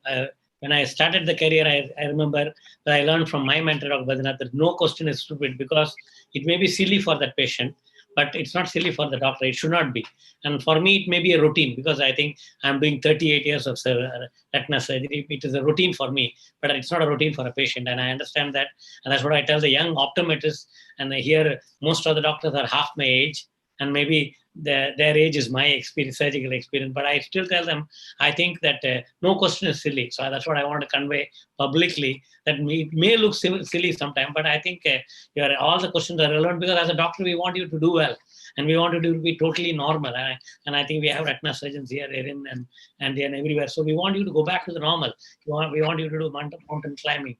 We want you to do jumpy, whatever you want to do. I think that's what the modern medicine is about, except diabetic and other conditions. So next, I think maybe any other thing you want to say about the previous session. You are there logged in, about the doctor. Oh yes, your previous session gave me a lot of highlights, you know, about second opinion, about standing by your doctors, about just one suggestion. So when you send back a patient to the previous doctor who's known as anatomy, I mean, it's a very good thing if you call up that doctor and say that, you know, your patient had come, I have spoken to him.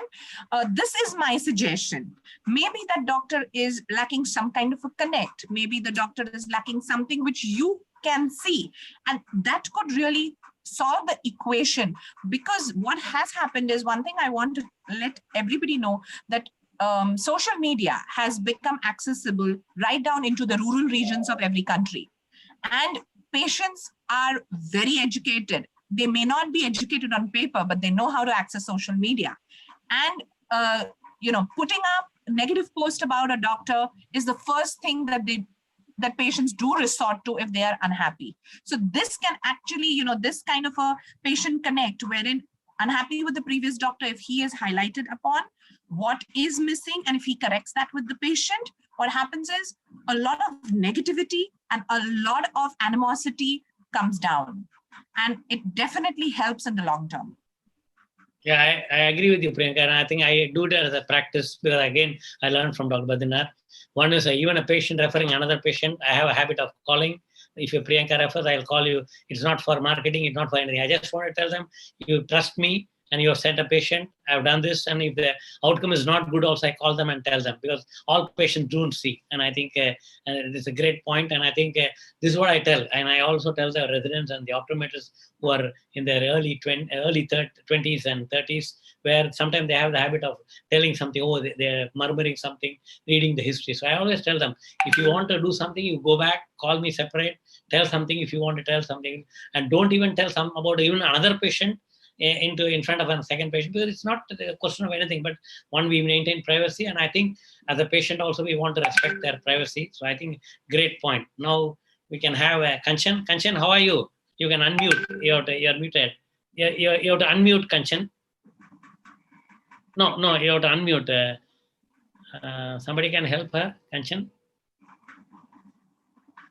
Still, it's muted. Okay. Oh, yes. No, again muted. No, again muted, Kanchan.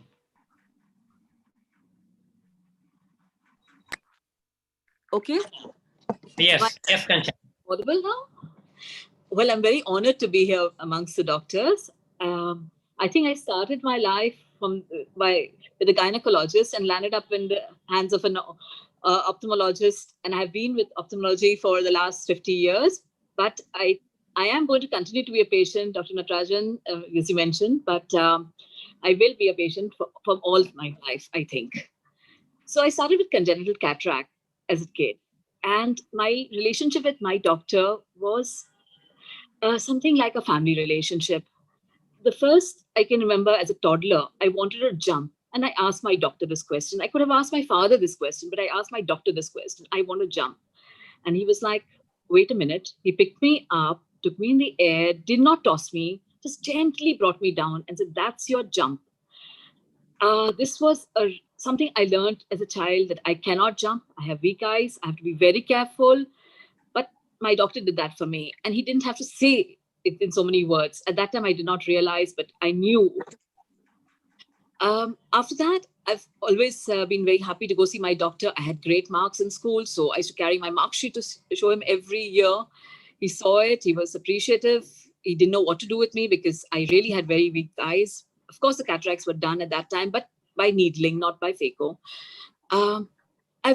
My doctor relationship was scary. I used to go sit there for hours waiting for my turn to come. But when he saw me, I was happy. I came back relieved, happy. Those were the initial years. School was difficult. I had to sit up in front in school because I could barely see, but I had a +11. I managed. My number kept coming down a bit and I was a little happier, but I think my doctor was not so happy that my number went down. I don't know what the myopia situation, but I can't explain it, that you all will understand. Subsequent to which, I was in college. I enjoyed college more than I liked school because I could sit right behind in class and there was no need to sit right up in front because nothing was written on the board. Difficulties did arise at different stages in career and in my school and college life. Doctor was part of it. Every year I saw my doctor religiously. Nothing changed much except the number. When I moved on from glasses to contact lenses, that also soft contact lenses, hard didn't work with me. Soft contact lenses, I was so happy to be without glasses. I really, the squint and nystagmus, nothing bothered me. I was so happy to be without glasses. After that, well, then the needling, the debris came back of the cataract, some needling had to be done. Then I had my giant retinal tear. And immediately my doctor flew me to England. He said, I can't do it for you. You really have weak eyes. Please go to the specialist there. So I went off to Cambridge to Mr. Scott and he took care of me. Subsequent to which I had another surgery in India with Dr. Badrinath. I didn't recover my one eye. My second eye, I started having a problem when Dr. Shroff wasn't there. My regular doctor, my lifelong doctor wasn't in the country. I went to another doctor in Bombay. Well, when you talk about second opinions, just now I heard a lot of comment about second opinions being good surgeries, etc. I had a very bad surgery. I mean, it was good. It was a retinal detachment. It was sorted out. But within 15, 20 days, I started having, I stopped seeing properly. My Dr. Shroff was back. I didn't go to my old doctor, to the surgeon who had operated on me. He looked at my eye, he was horrified at what had happened to my eye. And basically PBR had set in. And I was flown back to England. My doctor there was horrified again. And these were both doctors. Okay, they could have kept calm and they could have called the doctor and said, great surgery. But no, they were honest people. And in a way, that was great for me because I didn't want to go to any malpractice or anything of that sort. I wasn't interested. I'm not going down that line. But I was happy that I knew the enormity of the problem because it was really serious. And I was scared and I didn't know what to do. And my father was shouting at me, walk straight, walk straight. And I couldn't walk straight because I just couldn't see. So he understood there was a problem. And we went back to England. And my Mr. Scott looked at me again and sorted out the problem. It took him 2 surgeries to sort out some of the problem. And I recovered some sight. The perception and reality of a patient. I was sitting in his waiting room one day just before I left for India. And I was reading with my magnifying glass and he was watching me. And I didn't know he was watching me. And he's looking from there and saying, oh, wow, my surgery has been successful. Because there I was sitting with a magnifying glass and reading. And he had never expected that to happen with the kind of eyes I brought in. But, well, I was happy because he was happy. And actually I could see. So he had done a wonderful job. And I was back. Over time, with macular degeneration, I lost my sight. Initially, it was difficult to accept, but it was very, I had no choice but to accept. And the doctor supported me. They kept checking for my pressure and my cornea started having problems after that. But while I had the macular degeneration and I started losing sight, doctors could not tell me how soon I would lose sight and how much sight I will keep. Well, that's okay. There's nothing much you can do. But of course, there is a choice of telling patients what are the options available. Today, there is so much technology. I'm living on technology today. I am a solicitor. I practice law. I appear at the Bombay High Court.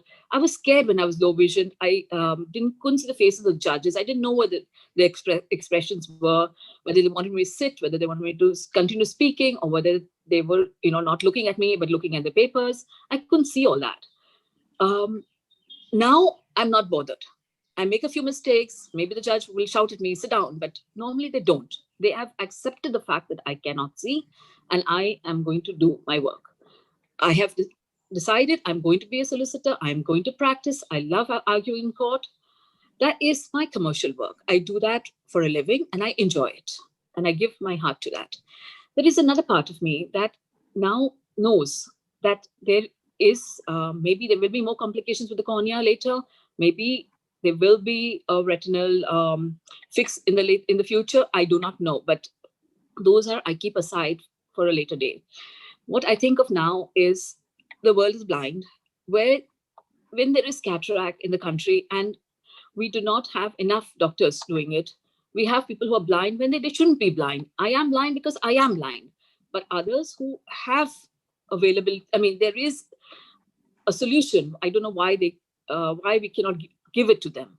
And therefore, I really appreciate people like Ashiana coming back from the US when she need not have come and really giving back to this country where she didn't take from this country because she studied there, she's grown up there, she's born there.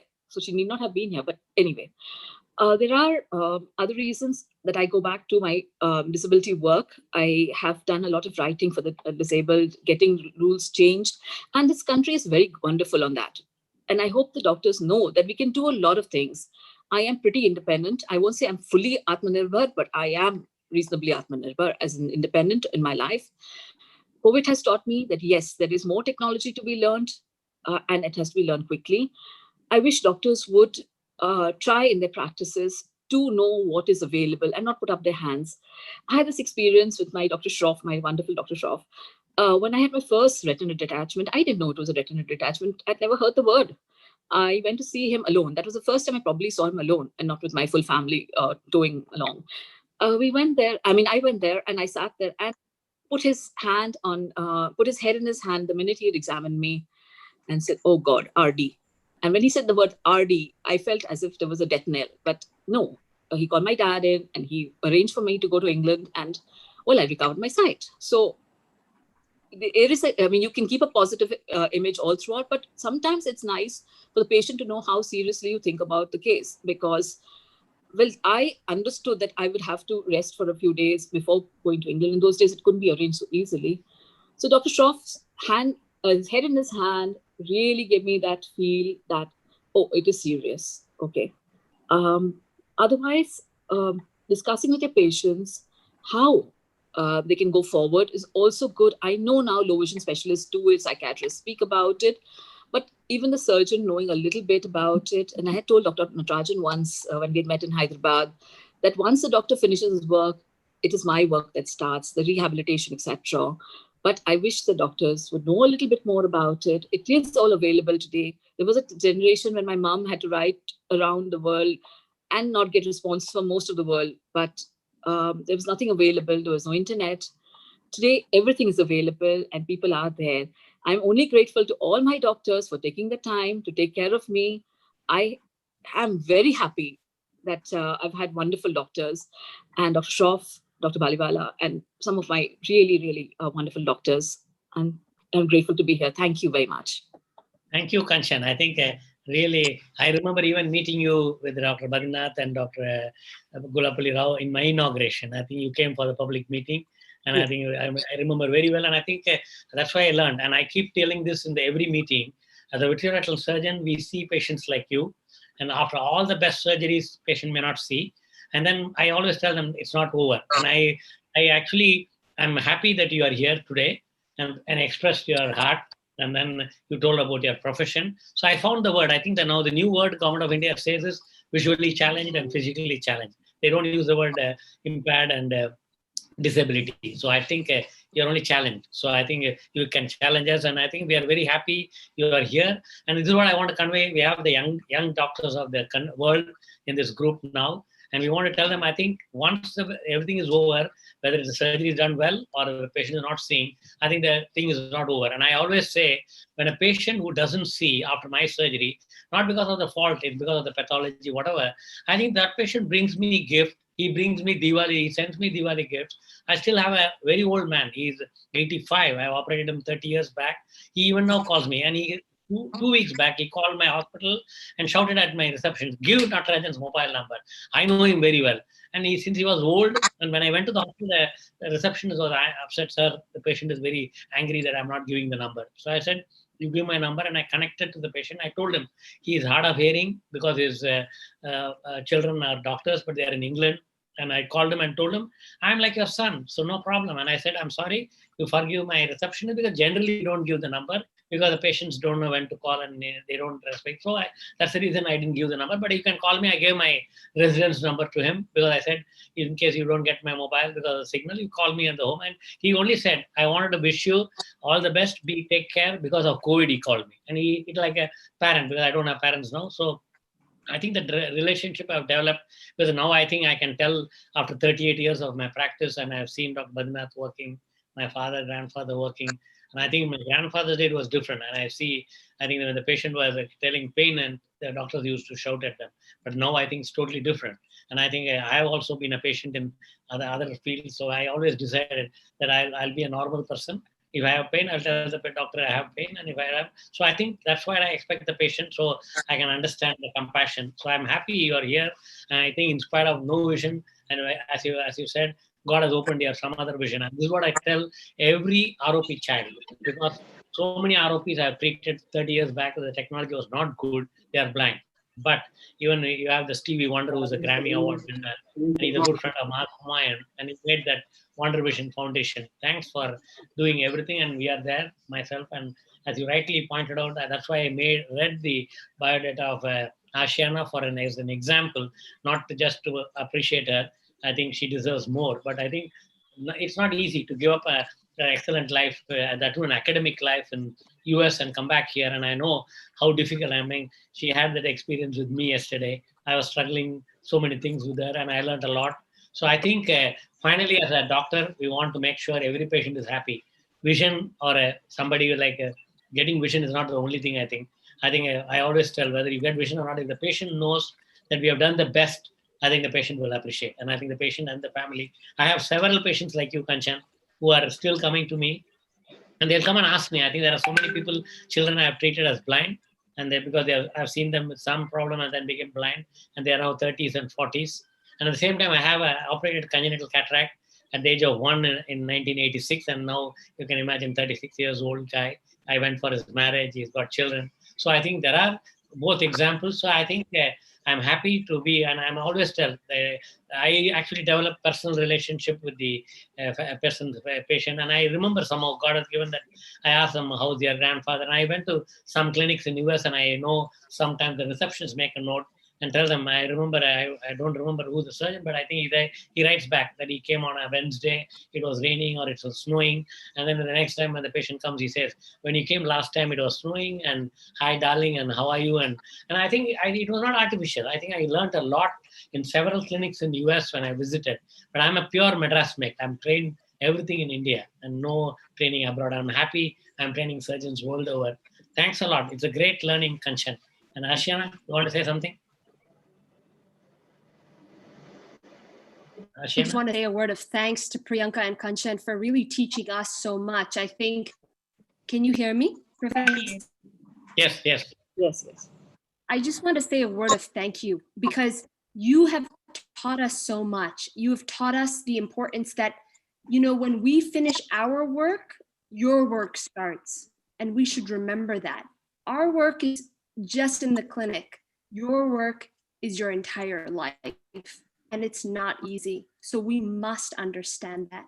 We must understand honesty, as you said. We must understand that fear is a real thing, and that only if we are ourselves a patient, which aren't we all as doctors a patient in some way, shape, or form?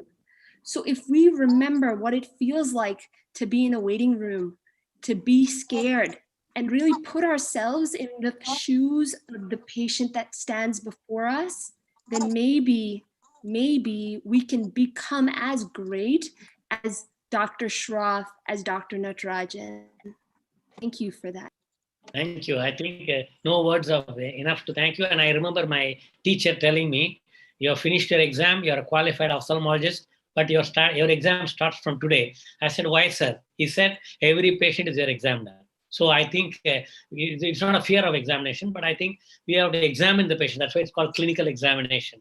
So, when you go for exam, you write an exam. So every patient is an examiner. So I think that's why if you have love and care, you don't have to be afraid, and we can treat every patient. And that's what is a lesson to every one of us. And thank you, Kanchan, and thank you, Priyanka.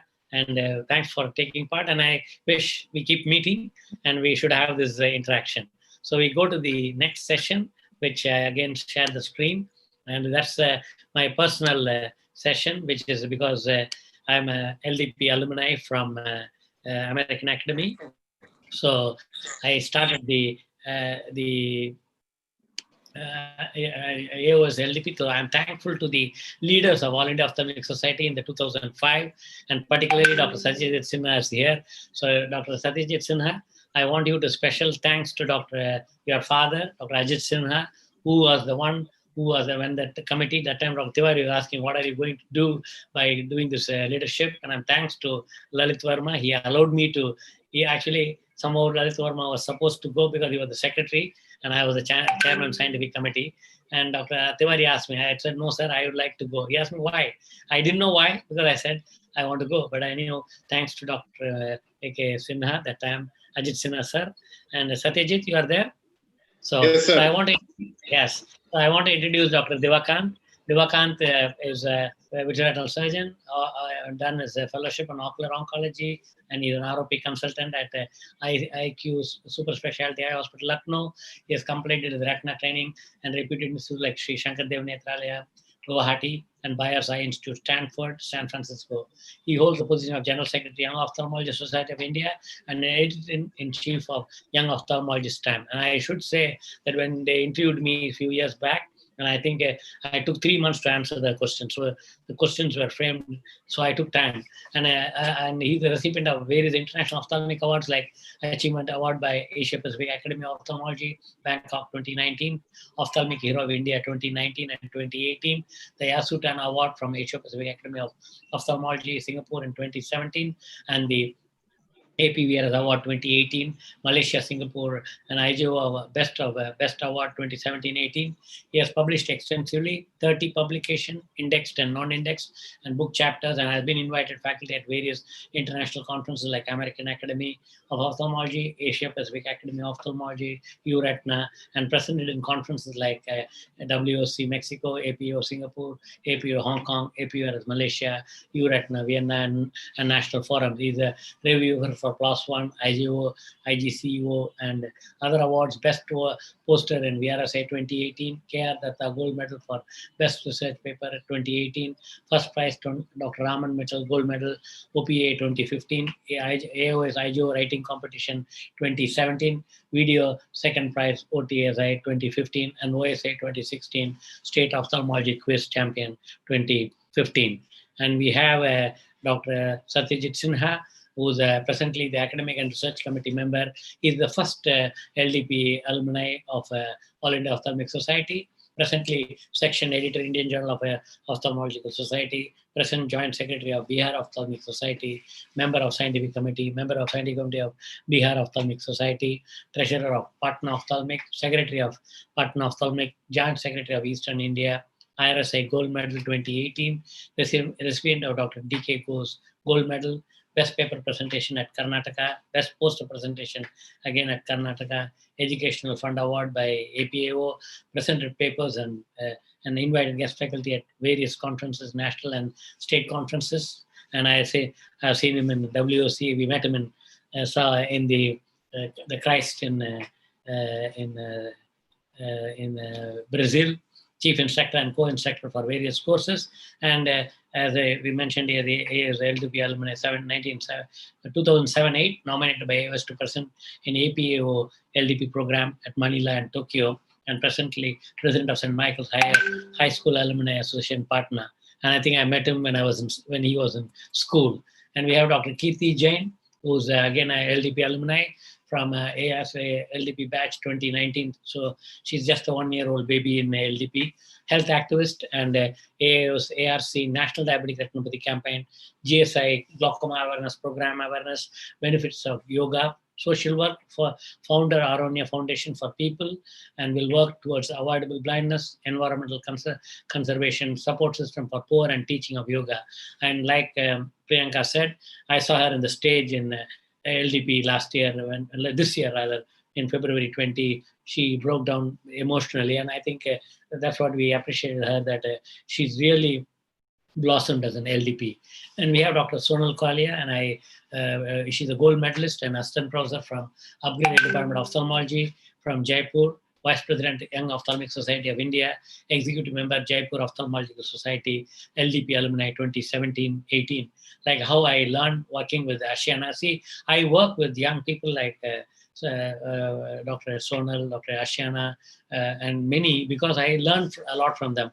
She did the first program with me as an IGO writing competition when I was the editor IGO.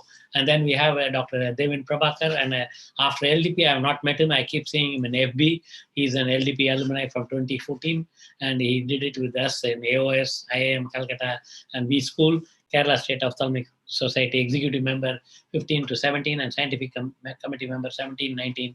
He's a health activist and Best Doctor Awardee, Government of Kerala 2013. IMA Prevention of Blindness Project, Kerala State Convener, World's First Glaucoma Awareness Scuba Dive, Maldives, YouTube channel, 7 lakh views, amazing. Salute you, Devin. TV channel interview, 100+, articles in newspapers, magazine, 50+, anti-narcotics campaigns, breast cancer, screening, 1 lakh, social work, Secretary General, SN United Mission, International, Convener Swasti Foundation. And I see, Devin, you write a lot about your mother, I think, and Atik Sheikh, and I know his father well, and managing partner Fatima Eye Clinic, cataract and refractive surgeon, academic director Fatima Eye Institute of Optometry, scientific committee chairman, Madras ICON 68th annual conference of TNOA. I told him that you should do an LDP in TNO8. I hope you should do it in at least online now, because physical meeting is not there. The executive member of the Madras City Ophthalmic Association, where I'm still a life member, section editor of the TNO Journal, again I'm a life member there, and leadership development alumni from AOS 2017-18. He's TNOA Captain Subramanian Best Video Awardee 2014, and has been part of instruction course at ASCRS, WOC, APAO, AOS, TNOA, and made video presentation at APO, APACRS, ESCRS, and TNOA. I'm glad I see people like him, because I've seen him, Satyajit and all, from his school days. And Geetanjali Sharma is now the president of the Pune Ophthalmic Society. For our first program, she invited me, but it became during COVID time in May. And she's a coordinator, COVID Task Force, Kondwa, Vanavadi area, Pune, academic committee member of the International Society for Manual Small Incision Cataract Surgery, Maharashtra State, moderator of Informed Consent of Ophthalmic Surgeries in Marathi for AOS. She did a wonderful job. I'm sure Dr. Namrata will appreciate that. Past secretary and joint secretary of Pune Ophthalmic Society, past president, Kondwa, Vanavadi Medical Practitioner Association. She's LDP alumni, AOS 2011-12, and I should appreciate she has every MOS conference an LDP session. And thanks to her for asking me to come and share my views. And I think she's exposed to many faculty about LDP.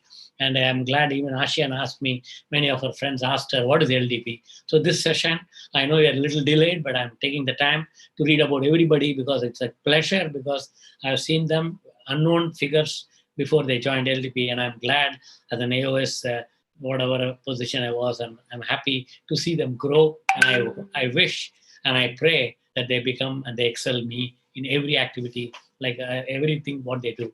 And their best paper award at MassCon, and then International College of Surgeons, Dr. Sehgal Award, Best Poster Award at ICS International Meet, Dr. Madhusudan Jamwar Netra Seva Award, Anandibai Karve Award, Lakshmi Baba Ranade Trophy, Gokte Trophy, Special Award at AOSC for excellence in poetry, poet and Kathak dancer. And I think Dainik Sakal has, it's a newspaper, felicitated her with the Woman of the Year Award. And I learned her from her a lot of presentation as how she's wearing various hats. And we have Naina Pota. She looks like a schoolgirl in this photograph. She's professor of ophthalmology in LTMC, that is the Lokmanya Tilak Medical College in Sion, Mumbai. She's a teacher for 23 years. She looks like a 23 in this photograph. PG examiner, fellowship from All India Institute of Medical Sciences, New Delhi, publication in international and national journals, faculty in various conferences. She's MS, DNB, MNAMS, FACO. I've given her a challenge to work on whether she can work on enucleated eyes and COVID, and I gave the same homework to Ashiana. I don't know when I'll be able to do that because of the various problems of COVID. Deaths, we don't know what to do with the COVID eyes. And Dr. Mohita Sharma, she is the founder of Tirupati Eye Center. She is the founder of Women Ophthalmic Society, and I'm glad she made me as a she's again an LDP alumni, and she's a retina, cataract, and LASIK. And I didn't myself remember she came as a 3-day short-term fellow with the Aditya Jyot, and she said she observed me, and she told me that she's taken me as a role model how to practice, because I actually practice like what I practice, how they practice this in US, and I do only my retina work. So she says, you're like a boss, you come, everything is done, and you see last 2 minutes and you talk to the patient, and then the patient goes mesmerized. How's that? And I think you have listened to the whole session, how it happens. She's the General Secretary of IMA in Noida, UP State Ophthalmic Society, Women Ophthalmology Society of India, Women Ophthalmologists Worldwide Network, ex-president and secretary of Noida Ophthalmic Society, invited speaker for more than 400 national and international conferences, awards, WIO Honorary Award at San Diego. I want to say that I was a guest speaker for WIO in AAO in 2012, and Champions of Change Award, WOC 2018, President Appreciation Award, IMA 2017, Gold Medal by IRSA in 2016, International Heroes Award by AOS in 2018, U Award by Narayan Netralia in 2018, Gold Medal by ISCKRS New Delhi 2019, Gold Medal by iBeach Film Festival in Goa 2019, RP Tandon Oration JHOS 2020, BC Rao Award for Best Secretary, UPIMA 2020. And Dr. Trapti Sharma, And it was a pleasant surprise to meet her in the indoor conference because she's practicing 100 miles away from indoor. And actually, it was nice of her. And I actually worked from morning 7 to night 9 in the conferences. And after 9, I'm actually again a free bird. And she took me around in midnight with her husband, of course, to the indoor eating place. And she has done a fellowship in pediatric ophthalmology and squint, phaco, and facial aesthetics with experience of more than 10,000 surgeries. She's a consultant in Viraj Hospital, Kargone, Madhya Pradesh, which is again, as I said, 100 kilometers. And her husband is amazing. They run a 50-bedded multi-specialty hospital. And amazing, I'm very executive in charge of operational and financial management. I keep inquiring her. I ran a hospital for 30 years, but I still don't know how to really run. But I think hospital is running with my other people. But she's doing it wonderful. And she told me that she came for an interview as a fellow. I didn't remember that. So I don't know. We have been instrumental in meeting so many young people, and I'm glad they all remember me. Active member of AOS and now an LDP alumni. She's a part of WS and SSTC, that is Surgical Skill Transfer, which Dr. Lalit Verma and Dr. Partha are doing.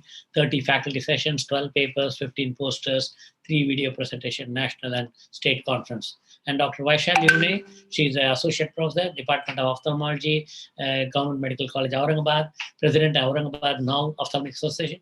So I'm happy that all the LDP, I've chosen a few.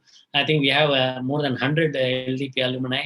I'm glad, even though I'm supposed to be like a grandfather, but I look like a grandson to all of them. Pediatric ophthalmologist and strabismologist, the LDP batch 2019, that means just a year old, short-term fellowship in pediatric ophthalmology at Arvind Eye Institute, Coimbatore, and RP Center, AIMS, New Delhi, presented papers at the World Congress of Pediatric Ophthalmology and Strabismus in Milan 2012 and Hyderabad 2017, APCRS Kuala Lumpur 2015, and AAPUS SPOC Jaipur 2016. And I think I'm happy that I took a lot of time to introduce, but I took this time because I have given 2 minutes to each. I hope and everybody will speak 2 minutes from their heart. I told them no presentation. But before that, I think Dr. Devakant has a 8-minute presentation. Please go ahead, Devakant. And sorry, I took more time than the presenter's presentation because I think I'm sure everybody is listening. It's going to be on record. And each one's CV, I know it's condensed CV, which I want everybody to be inspired. I hope the first-year medical students all over the world are watching this. Thank you so much, sir. To start with, at the outset, I would like to thank Professor Natarajan, sir, the leadership of AIOS and ICO, and Dr. Ashiana as well for this wonderful opportunity. I'll be talking about the AIOS Leadership Development Program, the program itself, and the impact it has had on me. So I was very fortunate to be part of the LDP batch 2018-19. So before I came into ophthalmology, I had really less experience in terms of leadership positions. If I remember, the only leadership position that I held was probably in standard 4th as the class monitor, and which was also by rotation. So, but when I came into ophthalmology and started specializing into retina, I realized, and when my association with the Young Ophthalmologist Society grew, I realized that I need, sooner or later, I'll need to take up some leadership roles. And I found that I was not probably ready for taking such a role. Then I came across a notification by AIOS, which told about the leadership development program. And I was quite intrigued by this program. And I discussed it with some of my seniors. So their question was, why a leadership development program? They wanted to know whether I wanted to be a politician. So that is the lack of understanding that is there in terms of leadership. They associate it with politics, and politics is something bad. That is what the understanding is. But what we need to know is that to grow as an ophthalmologist of today and of tomorrow, we need a broader skill set, which is a lot more than our clinical expertise and experience. Because as I realized, and a lot of us realize that all doctors are thirst into leadership roles. They want it or they don't want it.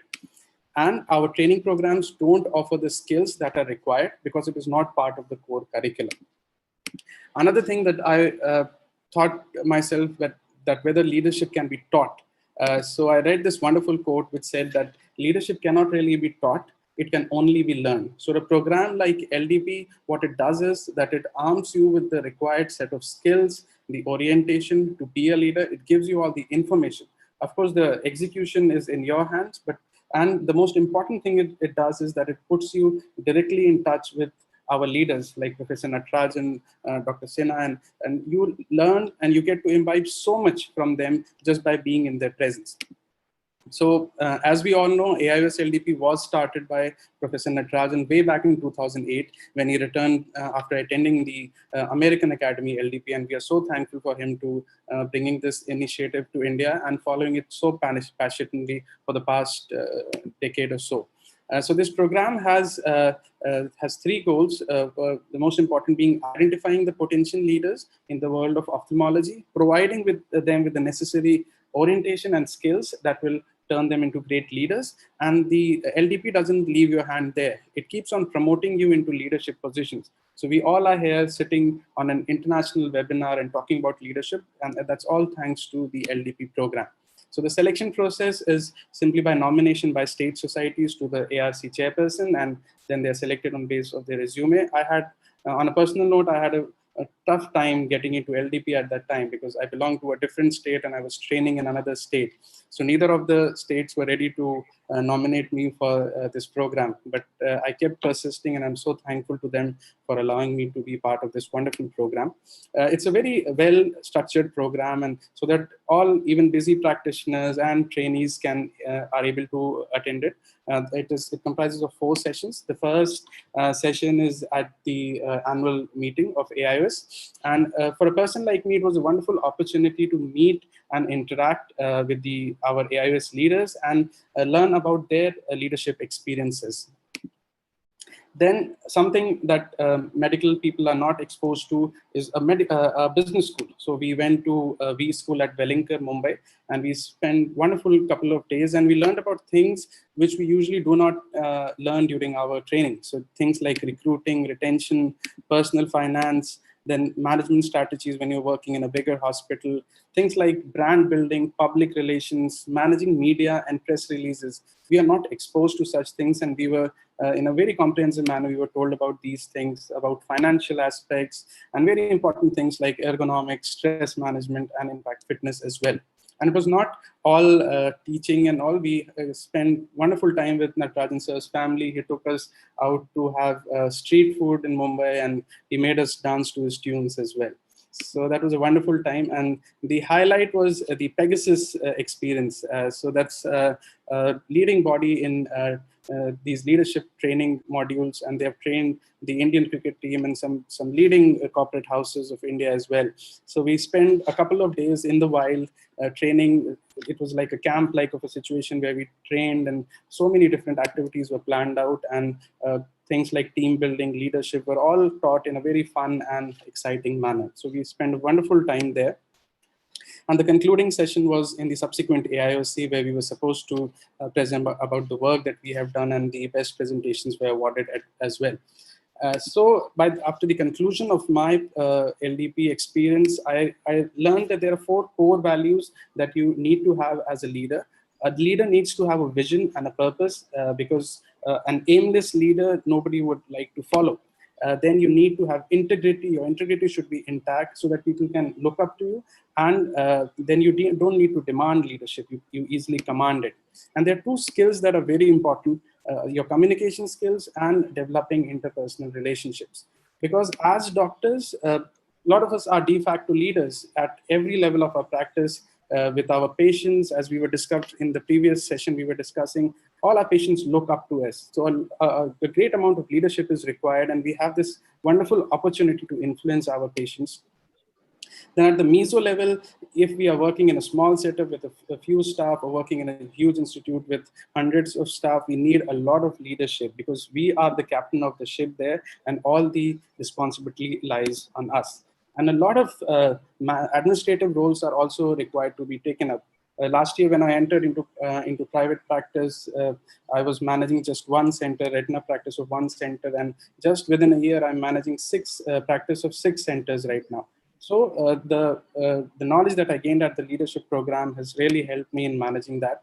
And at the macro level, when you are working in an organization, so talking about Young Ophthalmologist Society, the interesting fact is out of 7 office bearers, 5 are LDP graduates. Dr. Sonal, Dr. Avnish, Dr. Indivar, Dr. Karan, all of them are graduates from LDP. And this program has helped all of us to develop YOSI into, by connecting thousands of young ophthalmologists from all over India and even internationally. At this present moment, we have connect with all major young ophthalmologist association, and it's such a wonderful way of expressing our relations. And we have taken YOSI forward, and we have formed, we are in the process of forming an Asia Pacific wing for young ophthalmologists, and ophthalmologists from 20 countries have joined us. And all these efforts would not have been possible without the leadership skills that we learned. And with Natarajan sir's support, we were able to become members of ICO also this year. So this connect with Natarajan sir, with LDP has helped us greatly in this as well. So LDP cannot help us lead everywhere. So that's my wife, Neharika. She is the leader. So probably in future sessions, we can learn that as well. So 2018-19 was a year of transformation for me. It brought a lot of confidence in me. I was able to develop my communication skills. I was better able to understand the issues being faced in ophthalmology, and that's all thanks to LDP. And for future leaders, as young ophthalmologists, we are at a unique position where there's a mix of clinical practice, scientific research, policy making, healthcare delivery. And we need to prioritize the cultivation of effective leadership skills in young ophthalmologists. And this leadership should begin in medical schools and needs to be nurtured during the ophthalmology training as well. So I would like to request Natarajan sir if we can have some LDP modules for residents and fellows exclusively, so that they can be recruited as leaders from the training period as well. So thank you so much, and special thanks to Partha Biswas sir and the whole ARC team at that time for helping us and developing our leadership skills. Thank you so much. Thank you, Devakant. And I want to just tell one photograph in Pegasus where everybody is wearing pant and I'm wearing half pant, so I deserve to be a grandson. So, so thank you, Devakant. I think you brought out fantastic. I wish our leaders were yesterday there. I think Namrata is here. I hope she's there. And Lalit is there, or I don't know. Anyhow, we have Dr. Awa Hussain, who's the president to be for Asia Pacific. She's there with us. So I start with now Satyajit, who's the, should I call the senior most LDP here? I think so. I must be. So thank you so much, Dr. Natarajan, for this opportunity. Devakant, very nice presentation you made just now. One of the things we all have to learn from Dr. Natarajan, the way you have grown in 1 year. You are so passionate about YOSI, LDP, and Asia Pacific. This thing has to be there for the next 20 years. Because this man, Dr. Natarajan, that I'm seeing, he's as passionate about LDP as he was in 2004 and 5, and now it is 2020. And every time, every day, he's still worried about how to take LDP to the next level. From what we attended at Preetham Hotel in Bombay in 2007-8, from what it is now a 3-day program LDP, there's a world of a difference, and it's hugely because of Dr. Natarajan's personal interest into it. And the whole idea is how you have to not only pursue your dream, you have to continue to keep pursuing it, to keep taking it to greater heights. It's not like some end goal has to be reached and then we will stop it. Dr. Natarajan has been continuously in the process of taking it higher and higher, and that is something we have to learn. Thank you so much for this opportunity, Dr. Natarajan. Thank you. So next, we'll have Dr. Kirti Jain. I forgot to tell one thing about Kirti Jain. I learned because she said LDP opened her up. Another thing I learned from her is she's a landmark graduate, and I think she will probably, I hope she will tell something about it. I learned, even though she learned lots from LDP, and I think I learned a lot from her. Yes, Kirti. Oh, you have to unmute. You have to unmute.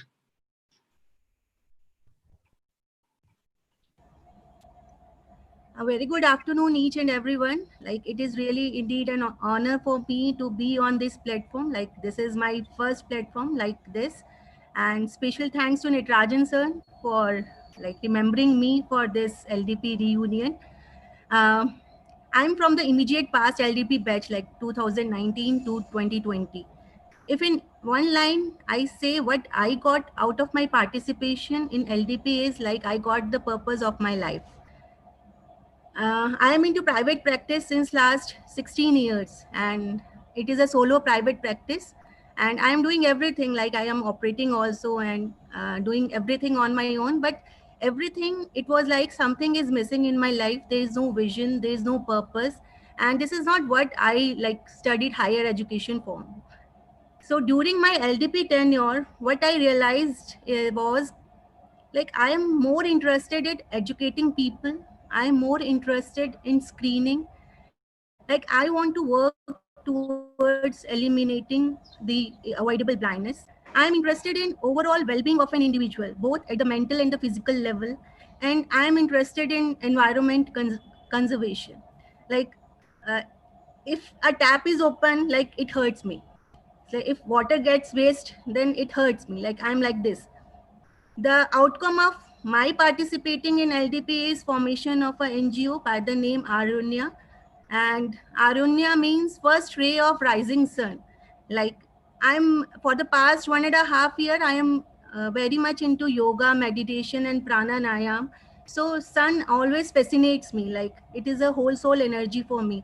So my organization is also after sun, and the purpose of this organization is working towards avoidable blindness, especially the diabetic retinopathy of prematurity, and glaucoma, because like most of the people are now aware of cataract, but they are not much aware about the glaucoma and the diabetic retinopathy, and the retinopathy of prematurity. I think it is not even known to many, like not in my area. And second is, as I want to work towards the overall well-being of an individual, so nothing works better than the yoga and pranayama. And I want to correlate how it, like scientific correlation of yoga, pranayama, meditation, and like giving it to the masses, like educating it to the masses through my organization only. And the third is the environment conservation. So for me, like participating in LDP is a game changer. Like it's really a life changer for me. And I want to specially thank Nitrajan sir, because I have not applied for the LDP program. I went for the SNEC interview at Kolkata, and there Dr. Nitrajan suggested me to join the LDP, and that's how I am here. So thank you, Nitrajan sir, for that opportunity, and thank you, everyone. Thank you, Kirti. Next, Sonal Kalia. A very good afternoon to all of you, especially the erudite faculty of Ophthalmology Leadership Beyond Borders. So as Natrajan sir has already pointed out, I am an LDB alumni. I was in 2017-18 program, which was extremely meticulously organized by AIOS, Partha sir and Natrajan sir. And my journey has been through a transformation in all the spheres of my life, basically. I would begin with my brief work in YO Times since its inception with Tarun Arora. And that was a work which was very close to my heart, but I had not taken up any formal leadership role. But after the LDP, I decided to take up the prominent role in YOSI and the local ophthalmology society. I'm also happy to share that I organized some state level PG teaching programs for glaucoma. And as an assistant professor at my workplace, Sawai Man Singh Medical College, SMS, I felt that my interactions with residents have improved tremendously while supporting them in their learning journey. And they have so much to learn in practical interactions, surgeries, and theory. And I think with my little bit of encouragement, if some things can be improved slowly, it would be a huge step for one person's life, at least. If I can make a difference in at least one resident's life, but I'm trying to make in all of them. Let's see.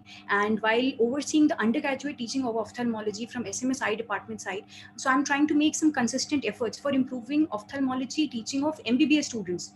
Why? Because they develop so that they are able to develop a keener interest in ophthalmology and better understanding of its nuances that are needed at their level. Ophthalmology is a much neglected branch in MBBS level sometimes, I felt, and so I'm trying to do that. And I accept that I am a work in progress, and leadership development program by AIOS has helped me work on my weaknesses and bank on my strengths more confidently. Thank you so much. I'm really grateful to the great efforts by Natrajan sir, Partha sir, and the entire AIOS LDP team. Thank you, Sonal. Next, Devin Prabhakar. Yes, sir. So I've been asked to speak about LDP in 2 minutes, but LDP has trained me so well that I can complete it in the scheduled time. So basic message I got from LDP is close my eyes, take a break, think about what I am doing now, what I want to do in the future. Meditate for some time, open your eyes, and you see around you great legends like Natarajan sir, Partha sir was with me at that time. And you look at them, learn from them, and then they are there with you during your journey as you transform your life and the life of people around you in this LDP journey. And that in 1 minute is what LDP taught me. And it is said that you become like the people you deal with, you interact with. With LDP, with the WhatsApp group that we have now with all these legends, all these great people, we have a role model on what we want to be. And the last point is that in this COVID time, when the WhatsApp, YouTube, all these mentors are there just across your laptop, it is really a boon. Like I was fortunate to interact with these great leaders, but now everybody through this YouTube, through WhatsApp, through Facebook Live, get to interact with people like Natarajan sir, like Narmada madam, like all the great leaders. And it's actually, I think this is the silver lining in the COVID, that a lot of young ophthalmologists, a lot of people get great mentors like Natarajan sir in this time. And thank you, sir, on behalf of all of us for the great leadership and the lessons you have taught us. Thank you. And everybody should follow Devin in Facebook. He really, his posts I enjoy. Thank you, Devin. And next is Atik Sheikh, whom I know from his school days, I think. I would like to first thank Natarajan sir for this wonderful opportunity, and special thanks to our team which handled our session, Satyajit sir and Partha sir, for doing a wonderful program for us. All of us used to believe in the phrase leaders are born, but Wellington Business Institute, Pegasus and LDP taught us actually leaders are trained and not born. And a few significant things that happened and the important people whom I met was, one was Mr. Shivanandam. In general, doctors are a little scared. We feel scared if a patient comes with a stick or somebody pelts a stone. And he gave a talk on taking risks and gave us a gift, one of his books on 7 secrets, Chanakya's 7 secrets. It was a really life-changing experience listening to the risks that he had taken in his life, and was a really amazing session. I really hope and pray that all of us get an opportunity to listen to him more and feel more gutsy. In fact, at this time when all of us are scared of COVID, he's one person who's literally not scared of anything. He feels you can determine your destiny. And another insignificant thing which I learned was the term me is wrong and the term we is important. This is one more significant thing that LDP taught us. And age is just a number. To be a leader, age really doesn't matter. In fact, a couple of years back, when I was proposed to be chairman scientific committee for TNOA's state conference, I was a little scared, in fact, to be very frank. But then the training which LDP gave, I strongly was able to take it up. And the minute I accepted, 2 days later, I got a call from Natarajan sir and said, Atik, I want a session on LDP. I said, yes, sir, we'll give a 3-hour session. He said, no, nothing doing. I want 3 days, one full hall exclusively for LDP. As Satyajit sir said, that is his love for LDP. Sir, I commit to you that the 3 full days with one hall is exclusively for LDP. And one more important thing I will really want is, I hope and pray that this session is actually included in MS and DNB curriculum, and our leaders are groomed from the beginning and not in between their career, because this is something that's really very, very important, should be groomed at a young age. I really like to heartfelt thanks to this wonderful team which has organized this session. Thank you, sir. And I hope Sonal is very good in recording, in the sense in writing, so that she can make notes for AOS. And I request Ashian also to assist me. Thank you, Atik. I think, as Satyajit said, all of us have to be a faculty for training even the residents or even the undergraduates. So I went and gave a 3.5 hours talk on how I built my career to the undergraduates of JJ Medical College, and it was a state conference, I think. but I lost my time, and everybody lost their time. But it was wonderful. I think I happy to keep talking about that. It's not for boasting. I think I've crossed all that. I want people to pick up lessons, and I'm happy you picked up. You quoted Shivanandan. I loved to have him, but somehow he's saying, "Oh, come on, man, too many things," and I'm bored of webinar. He told me, but I think I want to tell this. Yesterday, I told in the American Academy session, because of Shivanandan, I went to Kashmir. He said, "You have guts, you go and operate in Kashmir." He told me, because I used to operate all over the world. Then I said, "How do I go?" But I went law of attraction. 2 days later, when I was sitting with Satyajit in Patna in a conference, and there was a WhatsApp saying, "We want a vitreoretinal surgeon." And I think it was a session I came in the morning, went in there, but I still remember it. I was sitting with him and Dr. Azhar, and I just wrote, "Yes, I will come." And 2 days I went to Kashmir, no electricity or nothing in the road, curfew, no telephone, no mobile. But I think nothing, I mean, God is great. And you believe, inshallah, I think everything works well. So great. Thanks for remembering Shivanandan, because I'm with him day in and out, every day, morning, afternoon, night. Sometimes if I don't call him for a few hours, he'll call me, "Are you awake?" So I'm happy. Or sorry, "Are you alive?" He won't say you are awake. He'll ask me, "What happened to you? Are you dead?" He'll ask me. "I'm talking to you, so I'm alive," I tell him. So glad, I think. So next is Geetanjali. Again, she's a firebrand women leader of Maharashtra. Jai Maharashtra. Thank you, Dr. Natarajan. And thank you for giving me this opportunity to speak here. Thank you, AIOS LDP program. I was the alumni in 2011-12. Today, I'm the president of Pune Ophthalmological Society, and I'm the president in the most difficult times of COVID pandemic. When I took the charge in April 2020, many of them said, "What are you going to do? You can't do anything during lockdown." Friends, in last 4 months, my team has done every innovative activity every week, academic, non-academic, PG programs, various video competitions, even yoga, meditation workshops. I post every day my blog about keeping peace of mind and body to all the members, along with the contribution from the members about what they are doing positive right now in lockdown, their community service, all this to keep everybody in a positive state of mind while fighting this COVID war. Everyone is appreciating now. I think the whole credit goes to my LDP training. Most important was the management skills, time management, staff management, finance management. Time management, most important for a woman like me, because I have my private hospital, Pune Ophthalmological Society's work.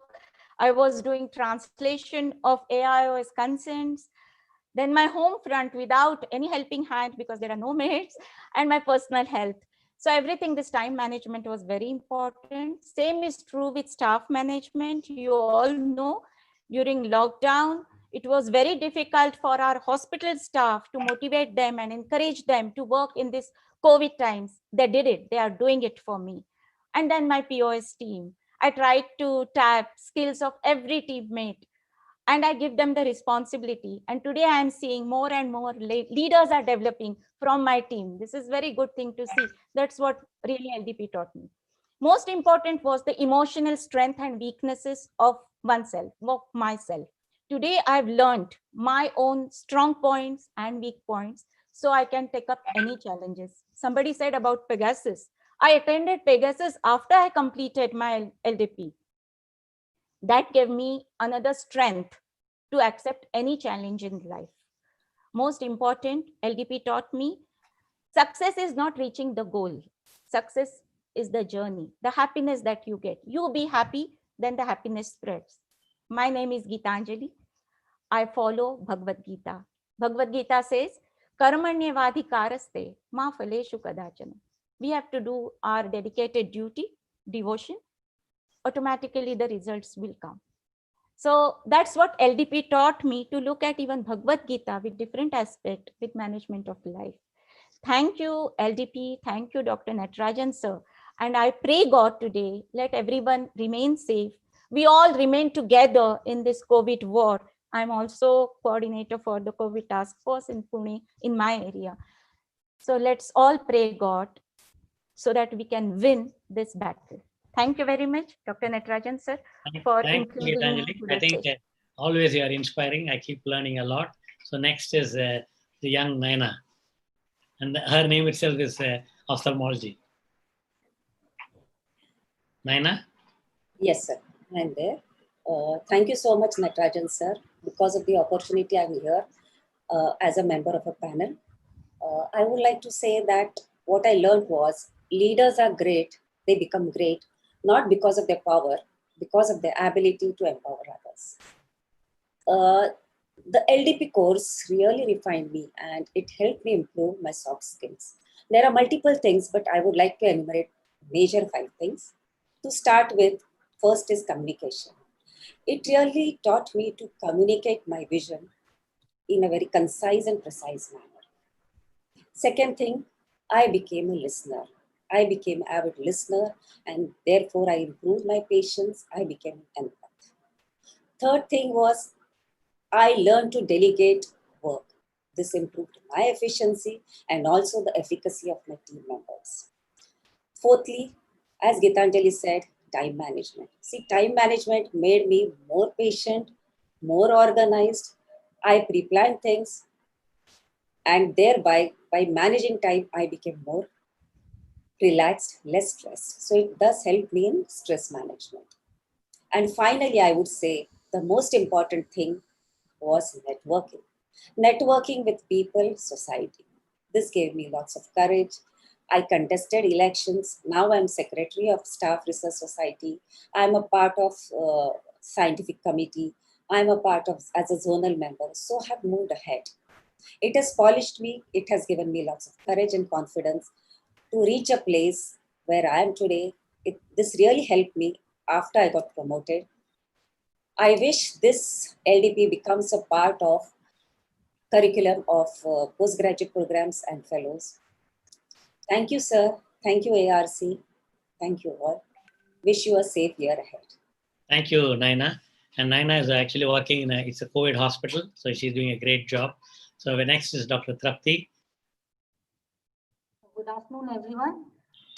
LDP has been really inspirational for me. And not only, I was taught that life is not only about work, but it is work-life balance. As we see, am I audible? Hello? Hello? Yes, you are audible. Am I visible? Yes, you are visible. Thank you. So it has taught me that it is all about work-life balance. It leaves me amazed every time I see AIOS heroes and AIOS leaders, how they balance the life and how they achieve all these things like managing family. Because being a woman, for me, managing a family is one thing. Over that, achieving your goals and targets, like outshining in your work. And then third thing, being academician is a cherry on cake. So getting all of these things is the balance, and which I call work-life balance. So during LDP sessions, I learned one-on-one from the leaders, and knowing their struggles and their achievements, understanding their thought process has remolded my thought process. So after LDP, I was able to see my goals more clearly. I was more focused. I knew what I want in 1 year, what is my annual goal, where I stand in next 5 years. It has boosted my confidence in various dimensions. For example, I was familiarized with practice management in LDP because while studying, we just know seeing the patient is important, but they taught us that practice management is also essential. For example, taxation, finance, recruitment and retention of staff, marketing, everything is important. And I was able to handle the situations at hospital better, like building rapport with patients, with staff, with colleagues, and learn to say no, because people don't, sometimes people cannot say no. So one thing I learned from the sessions was learn to say no. It has given me courage to ask to the leaders because they are always eager to help, but you need the courage to ask. And it has given me confidence. I'm speaking, and it has given me opportunities to connect to people in India and global with all the ophthalmologists. It has rekindled my love for academics, and I'm more focused to serve the society now, because somehow before LDP, I was like, I have to do something. Every now and then I'll do some camp, I'll do charity work. But after LDP, like it has channeled through ARC programs. For example, diabetic retinopathy camps, they have helped. And then another orientation programs were there. And it has taught me to work as a team, as they say, one for all and all for one. Another thing I have found is a new dimension in work-life balance, and I have got a purpose to life. Thank you. Thank you, LD. Thank you. And I usually, whenever I go meet any LDP, I make it a point where I learned this from Dr. Badrinath. Whichever place he goes, he'll call his fellow. So same thing here. Apart from my fellow, I have Shankaranatila fellows, where I'm the president of alumni. And I also call the LDP alumni wherever I go. So I still remember the first day when I went to Indore, I called Tripti and said that I want to go to a disco. She said, how do we go? But I'm glad she brought her husband and she took me to a disco because I love dancing. And I think one way to remain young is to be with young people and then do whatever the young people are doing. And that's what Stephen, what's his name, Deepak Chopra wrote. If you want to be 18, be like an 18. If you're jumping the wall, you're sitting in the bus stop, do that. So I do that even now, and I remain the same 18. So now we have the final, we have Vaishali. I know she's the last but not the least, and I think Vaishali, you. Yes, thank you so much, sir. I know that I'm the last one, probably, I don't know, not the best, but really what LDP has given me and to sum it up in 2 minutes is really challenging. I would divide it into two parts. First thing is like what LDP gave me personally. In the first thing at Wellinger, they told us that about, I remember Natarajan sir told us about the goals. So it was quite late in my life that I joined LDP, and that too thanks to my dearest friend, Dr. Naina Poddar, who insisted me that I join LDP, and I insisted Natarajan sir and Partha Vishwas sir and our MOS president, Dr. Gopal Arora, who gave me the opportunity. So it was really, I was a little, I was not sure whether I should be doing LDP. But then it told me about the goals. It told me how to become a good leader. I was already compassionate about my patients, but then LDP told me that how I should be more compassionate to my fellow colleagues and for my students. Now there is a talk about PG LDP in PG students. So at my level, I try to bring about the compassion and teach some leadership qualities as a PG teacher also. And again, I have learned that a leader is not to be a boss. A leader is supposed to be a leader. So those are the things personally which I have learned and gained. So today, like Gitanjali is POS president, I am Aurangabad Ophthalmological Association's president, and I hope to upgrade myself to right now I am a member scientific committee in the state thing, and it has given me newer goals. Coming to LDP, like just now in the morning, Dr. Awa Hussain has said that team building is about forming, storming, norming, and performing. So similarly, I would like to do the four things that indoor group we were forming, in Wellinkers we were storming, but Pegasus was wonderful experience. It's a life learning experience I will never forget. And the bond which we have between our LDP batchmates, it's just superb, norming. So and performing, yes, LDP, I performed very well at the Gurugram conference and I was a prize winner for my presentation. So LDP has really given me a lifelong set of beautiful friends, and that can't be put in words. The bond we share, I'm sure Trapti will vouch for it, because the bond we share in the 19 batch people, it is beyond age, beyond friendship. We have Nishant, we have so many good friends amongst, of course, Kirti is there. So really, I am indebted to LDP, and I really hope that I spread the message of LDP as a teacher, as an ophthalmologist. And just a last closing remark, Natarajan sir, especially for you, that I was a trained Bharatanatyam dancer, but thanks to your Wellinger session, you taught us the Western aspect. So again, in yesterday's session, someone told us that dance your way through life. And I truly agree. I love dancing, and I share this passion with Natarajan sir. So really dancing is a great stress reliever, and it's wonderful being a LDP ex-batchmate. And thank you so much, Natarajan sir, for giving me this opportunity. I hope I have not crossed my 2 minutes. No, thank you so much. But we have another Bharatanatyam dancer, is Ashiana. So I'm happy. And then I'd like to say, she was just telling me that that how come in India people are not doing Bharatanatyam. I want to tell that time I couldn't tell her that I'm happy you are there. And Dr. Vardhaman, who's the secretary of our Maharashtra Ophthalmic Society, his mother, Sudha Kankaria, has done a 24-hour non-stop Bharatanatyam and is in the Guinness record. Yes. So I think we have a lot of people. Inspiration. And I think it's great. So I spoke about yesterday Dancing with Danger, because that's what Kung Fu Panda movie says. So I think but nothing is danger. This is what I've seen Dalai Lama doing. And I always, people ask me when I went to Kashmir. So I think I've seen the Second World War movies where the doctors and the nurses go with that Red Cross with an ambulance thing, or the landing in the plane or a helicopter and taking the patient and coming, where bombings are going on. And then similar thing was in the Kashmir. So I think fear is removed. So as you said, you enjoy 2019 LDP family. Can you imagine? I have a LDP family from America, from Europe, from APAO, now from Africa, and from global, from India, from every year. And I'm glad. So my family is increasing daily. And I think I'm happy that I learned from Jeff Tabin and Ashiana that they are working on global ophthalmology. And even though I did a global world leader, I didn't remember that there are people who are written in their CV, they are working on global ophthalmology, which I didn't know. I'm working, but I didn't know that. And my dream is to serve India, Africa, and South America. And I'm sure I'll do that, because I'm already in a webinar with the entire South America. Every week I'm with some country like Chile, Guatemala, Brazil, and Colombia. And I'm enjoying that.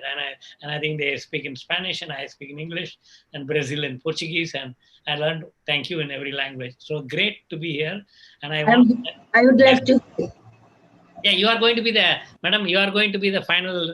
So I want to really congratulate and thanks for the patience, even though it was, actually I wish I would have, what is that called, APO also in this. But I wrote to Dr. Ningli Wang and Dr. Clement Tam, but somehow they were busy and they didn't give me the APO banner. But without the banner, Dr. Awa Hussain is there from yesterday. She quoted Didi's lecture, and she quoted the meditation. So that means she's there from yesterday 6 o'clock. Now it's already 1:24. So you can imagine she's a real true leader and without any title. And I think Robin Sharma has written a book, Lead Without Title. Why do you want a position? Why do you want to be secretary? Why do you want to be vice president of a company? Why can't you just be, as Ashiana said, a servant? And I use this word in the hospital. I am a servant of God. And this is the real quality of a great leader. You are really great leader, as because every body in their personal reflection has introduced you in such a way that you deserve it. You are really a great leader. I'm really so delighted to hear all the rising star. Dr. Dibakant, Dr. Satyajit, Dr. Devin, Dr. Tripti, Dr. Kirti, Dr. Athik, and Ashiana is always with you all the time, the Nayana, and the Gitanjali, what she said during the lockdown period, their team is such a dieharded and so innovative, creative that they did lot of things. I can't imagine. It is really. Please, I would like to say just one word to all of them, as because I am viewing all the faces, beautiful faces, both son and daughter. I can claim you like that, as because my son is also like your age. So that is the main thing, is that please come to the APO Leadership Development Program. You are the best person. You are the best person. Please, every year there is the Leadership Development Program. As India is a vast country, we will try our best to accommodate how much I can't know, as because I will take the charge in 2021. Professor Natarajan is always with me, and other Professor Rajvardhan Azad, Professor Ashok Grover, they're all very good friend of mine, and I am very much inspired the whole day how he's talking. Professor Natarajan, he's my best friend, my best, one of my brother. I have 7 brothers, and I am the only daughter of my parents. So I can make what? No. Somebody. You can talk. So I'm so delighted. I'm so happy. But I have that heart-breaking news story from Kanchan and another Priyanka. Priyanka, right? That I will tell later on. So just I would like to thank you, congratulate you with whole my heart and soul, so that you become very, very great and you take your society a very greater height, more than us, more than Professor Natarajan. Then he will be glad that yes, all my students are beyond me. So beyond border is the ophthalmology this session. And I thanks to Professor Natarajan for setting this session, this international leadership development program. You have brightly set the session in such a way, communication to the patient and to the doctor, that is also an excellent. I have tried several times to talk, but everybody is talking so nicely that I'm thinking I will hear. I will not speak. I will hear and I will learn from you. You are our teacher now. You know much more better than us. So with these few words, please, Professor Natarajan, don't mind. I am taking the time. Sure. No, madam. I'm very, very happy. Actually, I wanted you to give the, because my pal was not there, I wanted to tell you, but I'm seeing you very patiently listening. And that's a really great quality, because that's what we learned in Wellington. Even I learned, because many times that the listening is a problem. But I think you have done a great job, madam. But you have set an example for me and all of us how to be a listener, because leader has to be a listener. That's why in our Hindu mythology, our Ganpati has 2 big ears and a small mouth.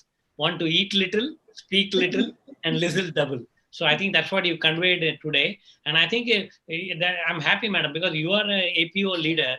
That means you are one of the supranational society and in the world leader. I think we have to take the leadership from this part of the world to the rest of the world. And thank you. And I'm very happy you found a very fantastic word saying that Ashana is with me all the time. Yes. I think I would have been without 2 hands without her, because I suddenly become helpless if she doesn't pick up my phone.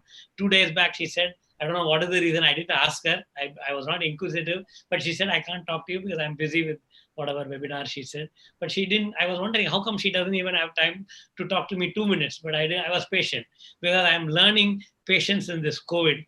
If something doesn't work, I wait. And usually I'm not like that. I'm like a firebrand, even when I joined Bombay Hospital, they used to tell me, oh, how come you're jumping like a mustard in the oil? I said, why did you bring young blood? But now I learned that jumping alone is not the young blood, but I think you have to learn, listen, and then not react, respond. This is what yesterday we learned. And I'm glad, madam. I'm glad because many people don't have patience. Like even I'm not telling that not only patient, they have other commitments, like our own AOS leaders, ICO leaders, AO leaders, everybody came and went. But you are there from beginning, and Ashiana is there not only yesterday, but she's there from the time this idea I gave her, and she made it like a bud into a flower, into a fruit, into a tree now. And I'm glad next year I'm going to see she will do and I'll be behind. Correct, Ashiana? Now, Vaishali wants to say something. Yes, Vaishali. Vaishali, you want to say something? Yes, I just please, I forgot to tell you about Dr. D. Shivanandan sir. Please convey our gratitude, because his teachings are always forever in our mind. So that point I missed. So I just wanted to convey that. Only that. So he daily questions me, because he's 70 and I'm going to be like whatever, I'm 18. So he keeps questioning me. So 2 days back, I told him actually invited me for dinner yesterday and breakfast today. He said, I'm fed up. I said, I'm calling all friends. So he told me, oh, you're a busy man. You're a big faculty. He said, I said, no, I didn't say anything. But anyhow, I'll definitely convey him. And maybe you all have his number and email. You should write to him saying that even though he will tell that I have not invited him, because I didn't invite him. Because anyhow, yes, Sakita, you want to say something? Yeah, I want to say to Eva Madam, we have met at Kolkata for the conference we have a nice time together. Yes, and we have a lot of pictures together, and everyone from Pune Ophthalmological Society knows you. And we invite you. And I also tell Dr. Natarajan, sir, anytime we can do LDP session for Pune Ophthalmological Society, we are open. And now my whole team is almost the leaders, so they can do a wonderful job. I'm very sure about it. So what I'm Had thinking is, memories of we should do we should do online. Yes, Pune, online. Aurangabad, and I told Naina to do for Maharashtra, and whoever has taken, I think they can do. I mean, everywhere, wherever possible, I will join. But I'm very happy. And another thing I wanted to compliment Dr. Awa Hussain is she dresses well like a South Indian lady. And I'm partial to South India because my mother is South Indian. And now the new incoming vice president is Kamala, and my mother's name is Kamala. I'm partial.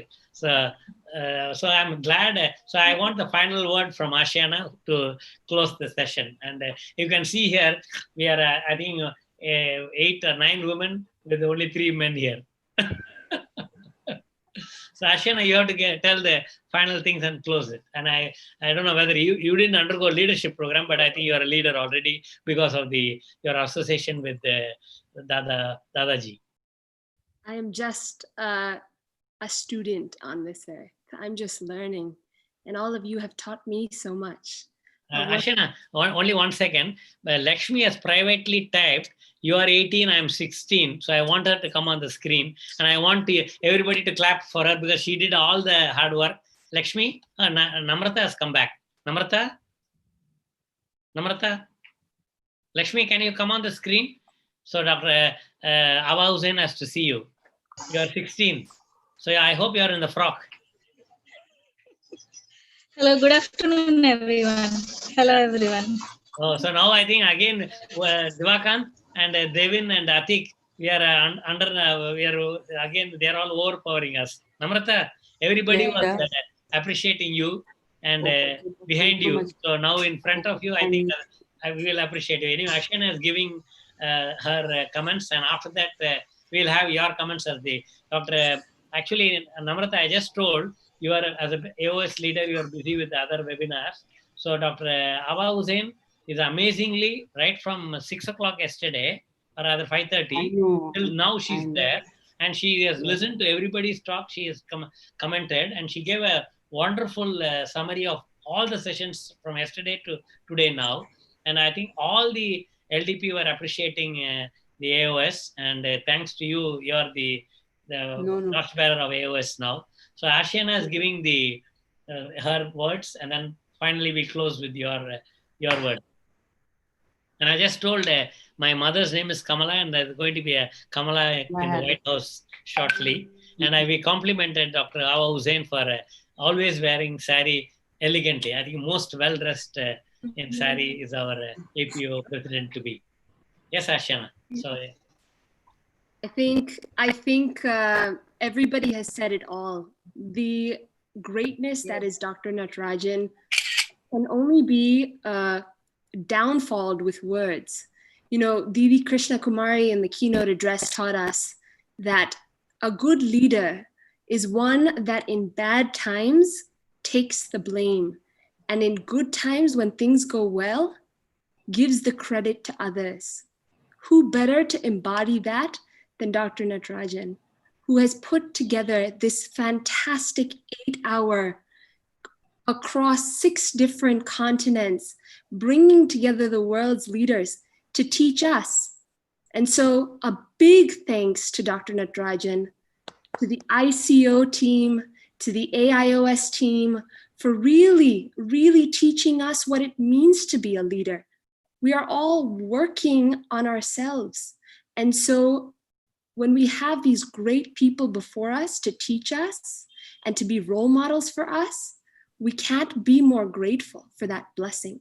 So Dr. Natarajan and fellow leaders, thank you. Thank you for teaching so much.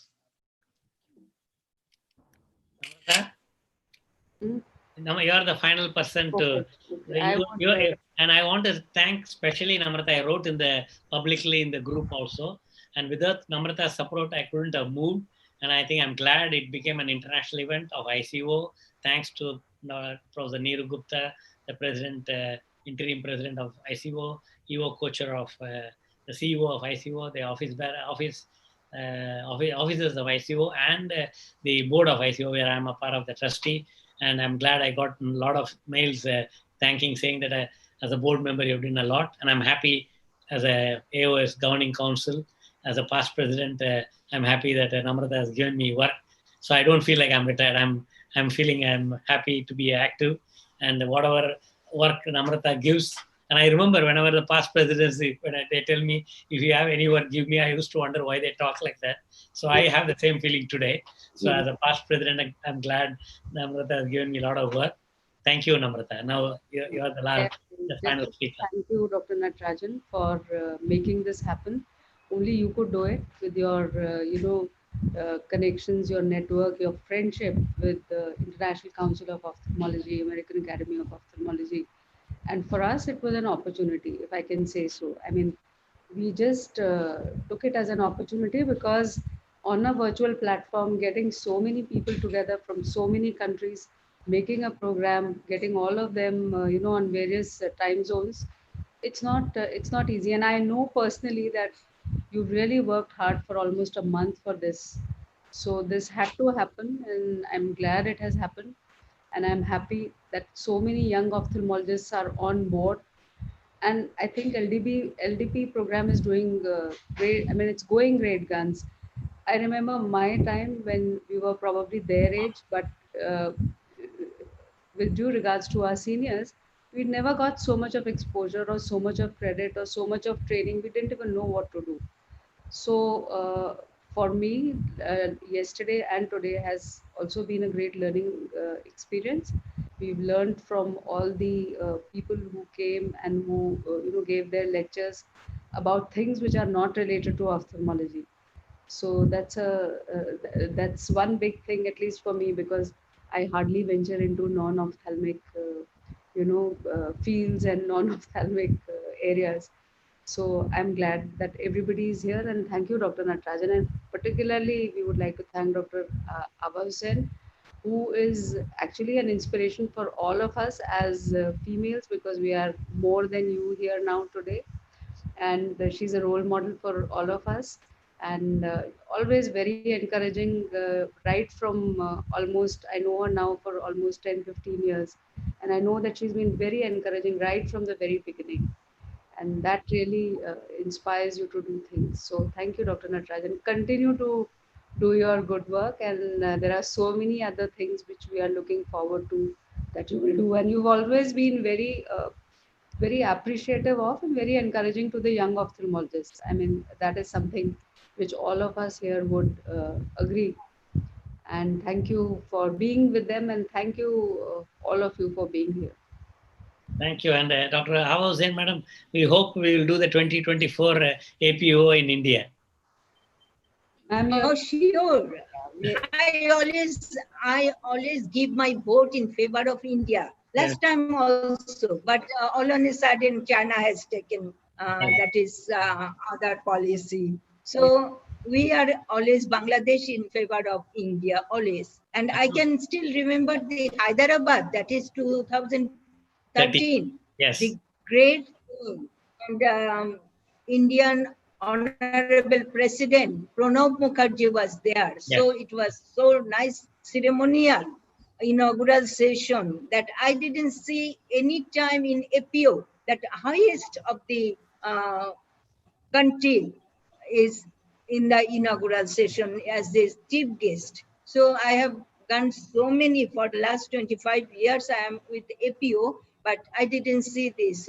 What you have shown in Hyderabad, that was an excellent one. And of course, you will have 2004 in 24. 2024, yes.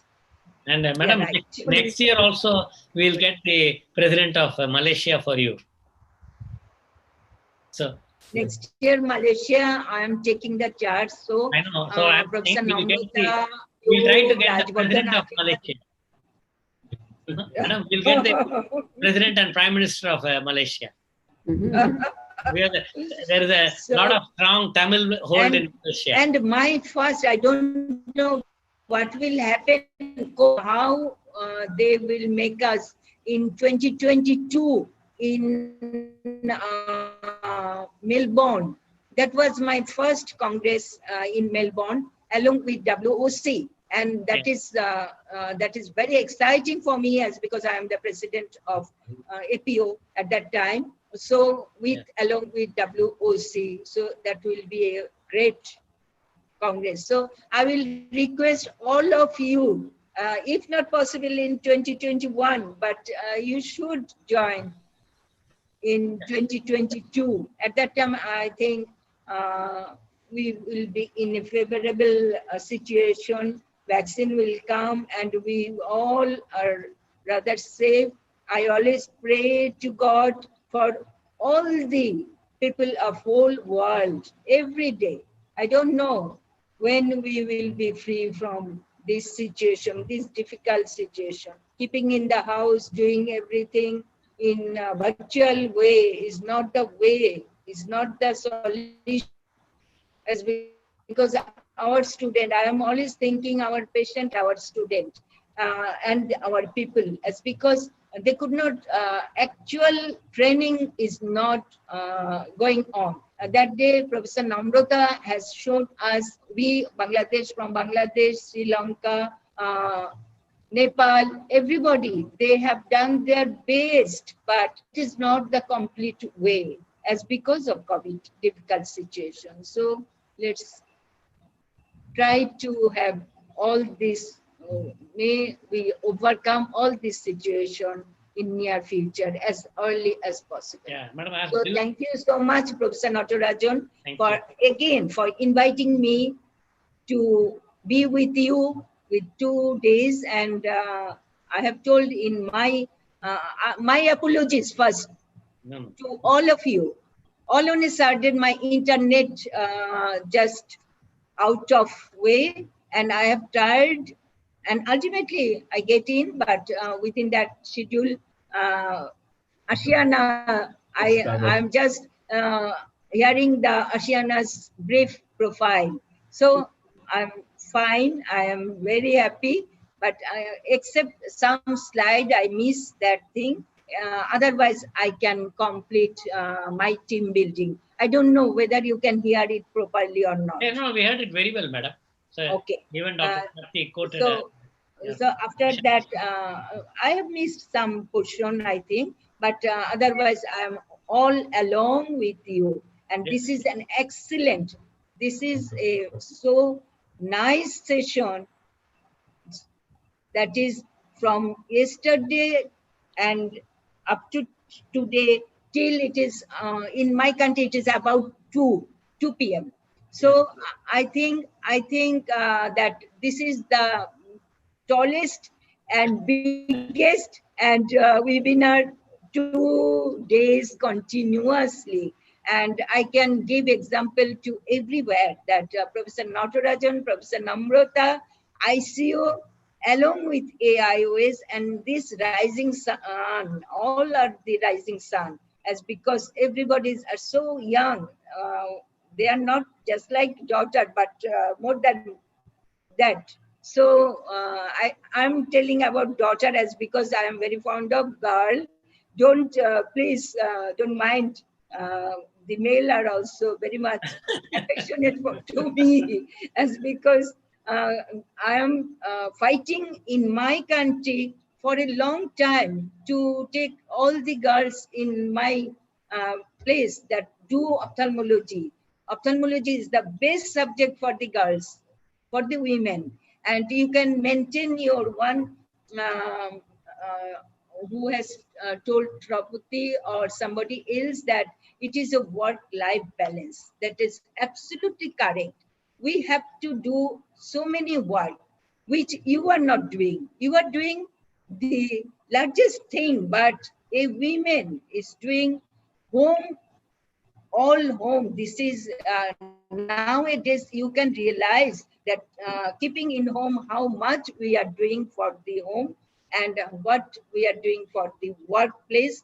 And beside that, this sort of international congress, seminar, symposium, all the girls are attending. They are coming up more than the male. They are coming up in such a way. So it is very difficult for a woman to combat everything. And at the time of during their career building, that is the time also for parenting and to see the family, to take care of the child, to take care of the husband, everything. So this is, you have mentioned women in ophthalmology from yesterday onwards, as because I know that you have a very fellow feeling to the Women Ophthalmology Society. And last time I have also seen that everybody appreciate you, everybody respect you, everybody has much more concentration on you, as because you are a great leader, you are teaching the LDP program. You have introduced it in 2008, and Namrata is our next leader. I think after me, another woman will come and she will be Namrata Sharma. I'm Yes. telling this, Yes. you just see, this is time being, this is the time being. Everybody is putting thumbs up for Namrata. Thank you so much. Thank you all Yes. for patience hearing. I think that's why yesterday, sometime back when your current went, I was saying, like my friend is related to Kamala Harris. And then they said, Right. till now, they are not, America was not progressive. Yesterday I told in the meeting. And I think because now they have a female candidate, now America is progressive. And today morning, Jeff Yes. agreed to that. He says, I don't Right. know, in spite of the one candidate, whether we can call it America as progressive, we don't know. But I think I mean, India always, we always call Ma Tujhe Salam. That even for India, we call her only Ma Tujhe Salam. So I think yesterday was our Independence Day. So I think we salute Mother. And I think I want to tell Madam, Bill Gates mentioned COVID has affected everybody, whether it's a doctor, student, and industry, finance. So I think it's a test for all of us. And I think I'm glad I think COVID affected. That's why China could not do the APAO, and India will do in 2024. And it's karma. Thank you all. And I think thanks a lot, and salute to all of you. So I'm happy. At the screen, it is well known fact that India has already progressed looking at the screen. Yes, yes. No, definitely. No. Ashiana, I think I wanted to quote Ashiana. Ashiana was telling why we are not proud of our own Indian. So I think today she should be happy that we are Indian, we are proud. And second, I mean, I know definitely Jeff Tebben and Erin, everybody has achieved a lot. And I think Ashiana has achieved a lot. Namrata has achieved a lot. I mean, can you believe she's competing? She's got 450. We are a Republican. Not easy. I have only 199. I don't know, half of her. And I even lost Colonel Rangachari with her. But I think losing with Namrata. I remember we both competed in Colonel Rangachari when I was a postgraduate student in 1994 at Jaipur conference. Yes. So good. So I'm happy. Like I'm working in AOS from 84, but it's grand. But I think I mean, yesterday Mike said he's 77, and in the biodata first line is retired ophthalmologist, but he's still active. He's a founder of Women in Ophthalmology in the US, young ophthalmologist, LDP, everything. I mean, it's grand. I mean, I think we have to learn a lot. Many times I remember, why do you want to copy America? I think we have to copy America for good things. We don't have to copy for what do you call the colas and McDonald's. But I think Arvind has been compared to McDonald's for the costing. And if you, I don't know how many of you are seeing, I'm spending my time listening to the Pepsi Cola. What's her name? Indra Nui. Indra Nui. So I mean, amazing. She's from a few kilometers from my home in Chennai, in Madras. Her mother lives in T Nagar. Amazing. I mean, when she became, I think you should listen to her TED Talk. I mean, she's a great leader, and she's in the board. She's in so many things now. I mean, I think if you have seen now, most of the CEOs of America are Indians, including Adobe and Pfizer now, and many things. So anyway, great. So I hope to see all leaders. Satyaj is wondering why I'm appreciating female. Say, Pooja is not to be seen there. Say thanks to your dad. So everything, I hope the dad sees all this, because he put the seed. Yeah. What, Namrata? We had a special OBSC meeting in AIMS when Dr. Azad was there. And Dr. Tiwari was the chief of RP Center, and he was, I think, secretary, and Dr. Ajit Sinha sir was the president. And they all had a special meeting, and they, I remember still, why do you want to waste all our time and ask for a meeting to recommend you? And that also was an urgent meeting, but I remember May 14th was last date. May 12th, we had a meeting to propose my name. And then the condition was I had to go to US 4 times. And because Lalit Verma said I can't go, so I went. Thank you. Thanks for that. But I'm happy. It happened and I learned a lot. And I'm happy so many people are enjoying it. And that's the beauty of LDP. And we have yesterday we had all my mentors from LDP AO, including Gail Schmidt, who's like Lakshmi. And it was great. So I think I'm learning from Ashiana, Tripti, Sonal Kala. I think when I work with Sonal, I mean, even Devakant. And Devakant writes to Academy, they'll write back to ask me how is the OC in India. And same thing. Everywhere he writes, they come back. But I'm happy to recommend. I'm glad same thing I did in All India also, even though I was blamed for something. Why are you supporting OC? But good. I'm happy we are supporting you. Because I think you're doing great, and everybody see was great. As not only having it as a slide, but I read it. I'm sure it is there in the history, and it's going to be. I hope every student, as Satyajit said, Namrata, when you are not there, Satyajit is suggesting why not you take the initiative of doing leadership program for even residents and undergraduates, and why not AOS take it up and give it to all the young girls, I should say. I'm happy to have all of them as friends, no? So they can take it up and do that. Like Dr. Naina is a professor in LTMG, so they can do leadership program for the medical care. I don't know, Naina. Recently the undergraduates approached me from Sion Hospital. I think because of COVID, the meeting was postponed.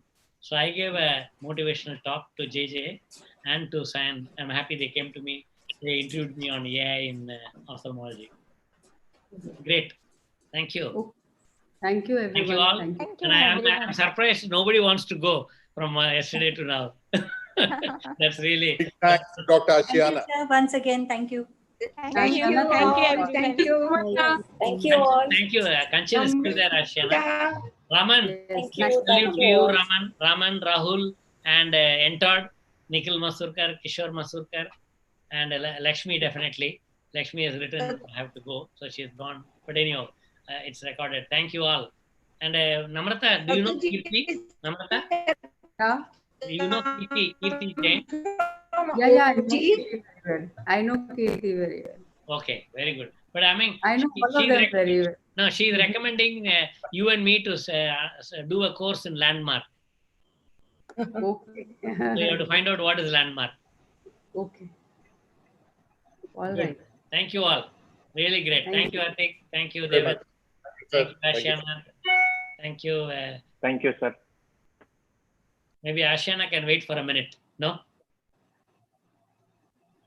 Raman.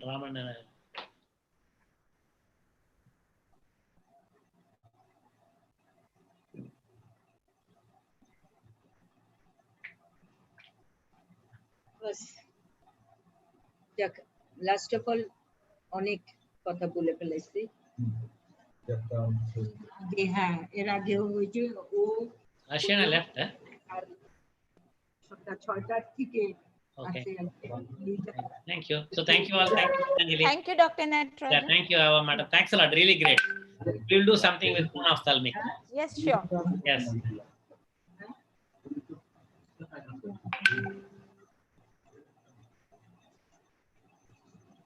Thank you, Raman and Rahul.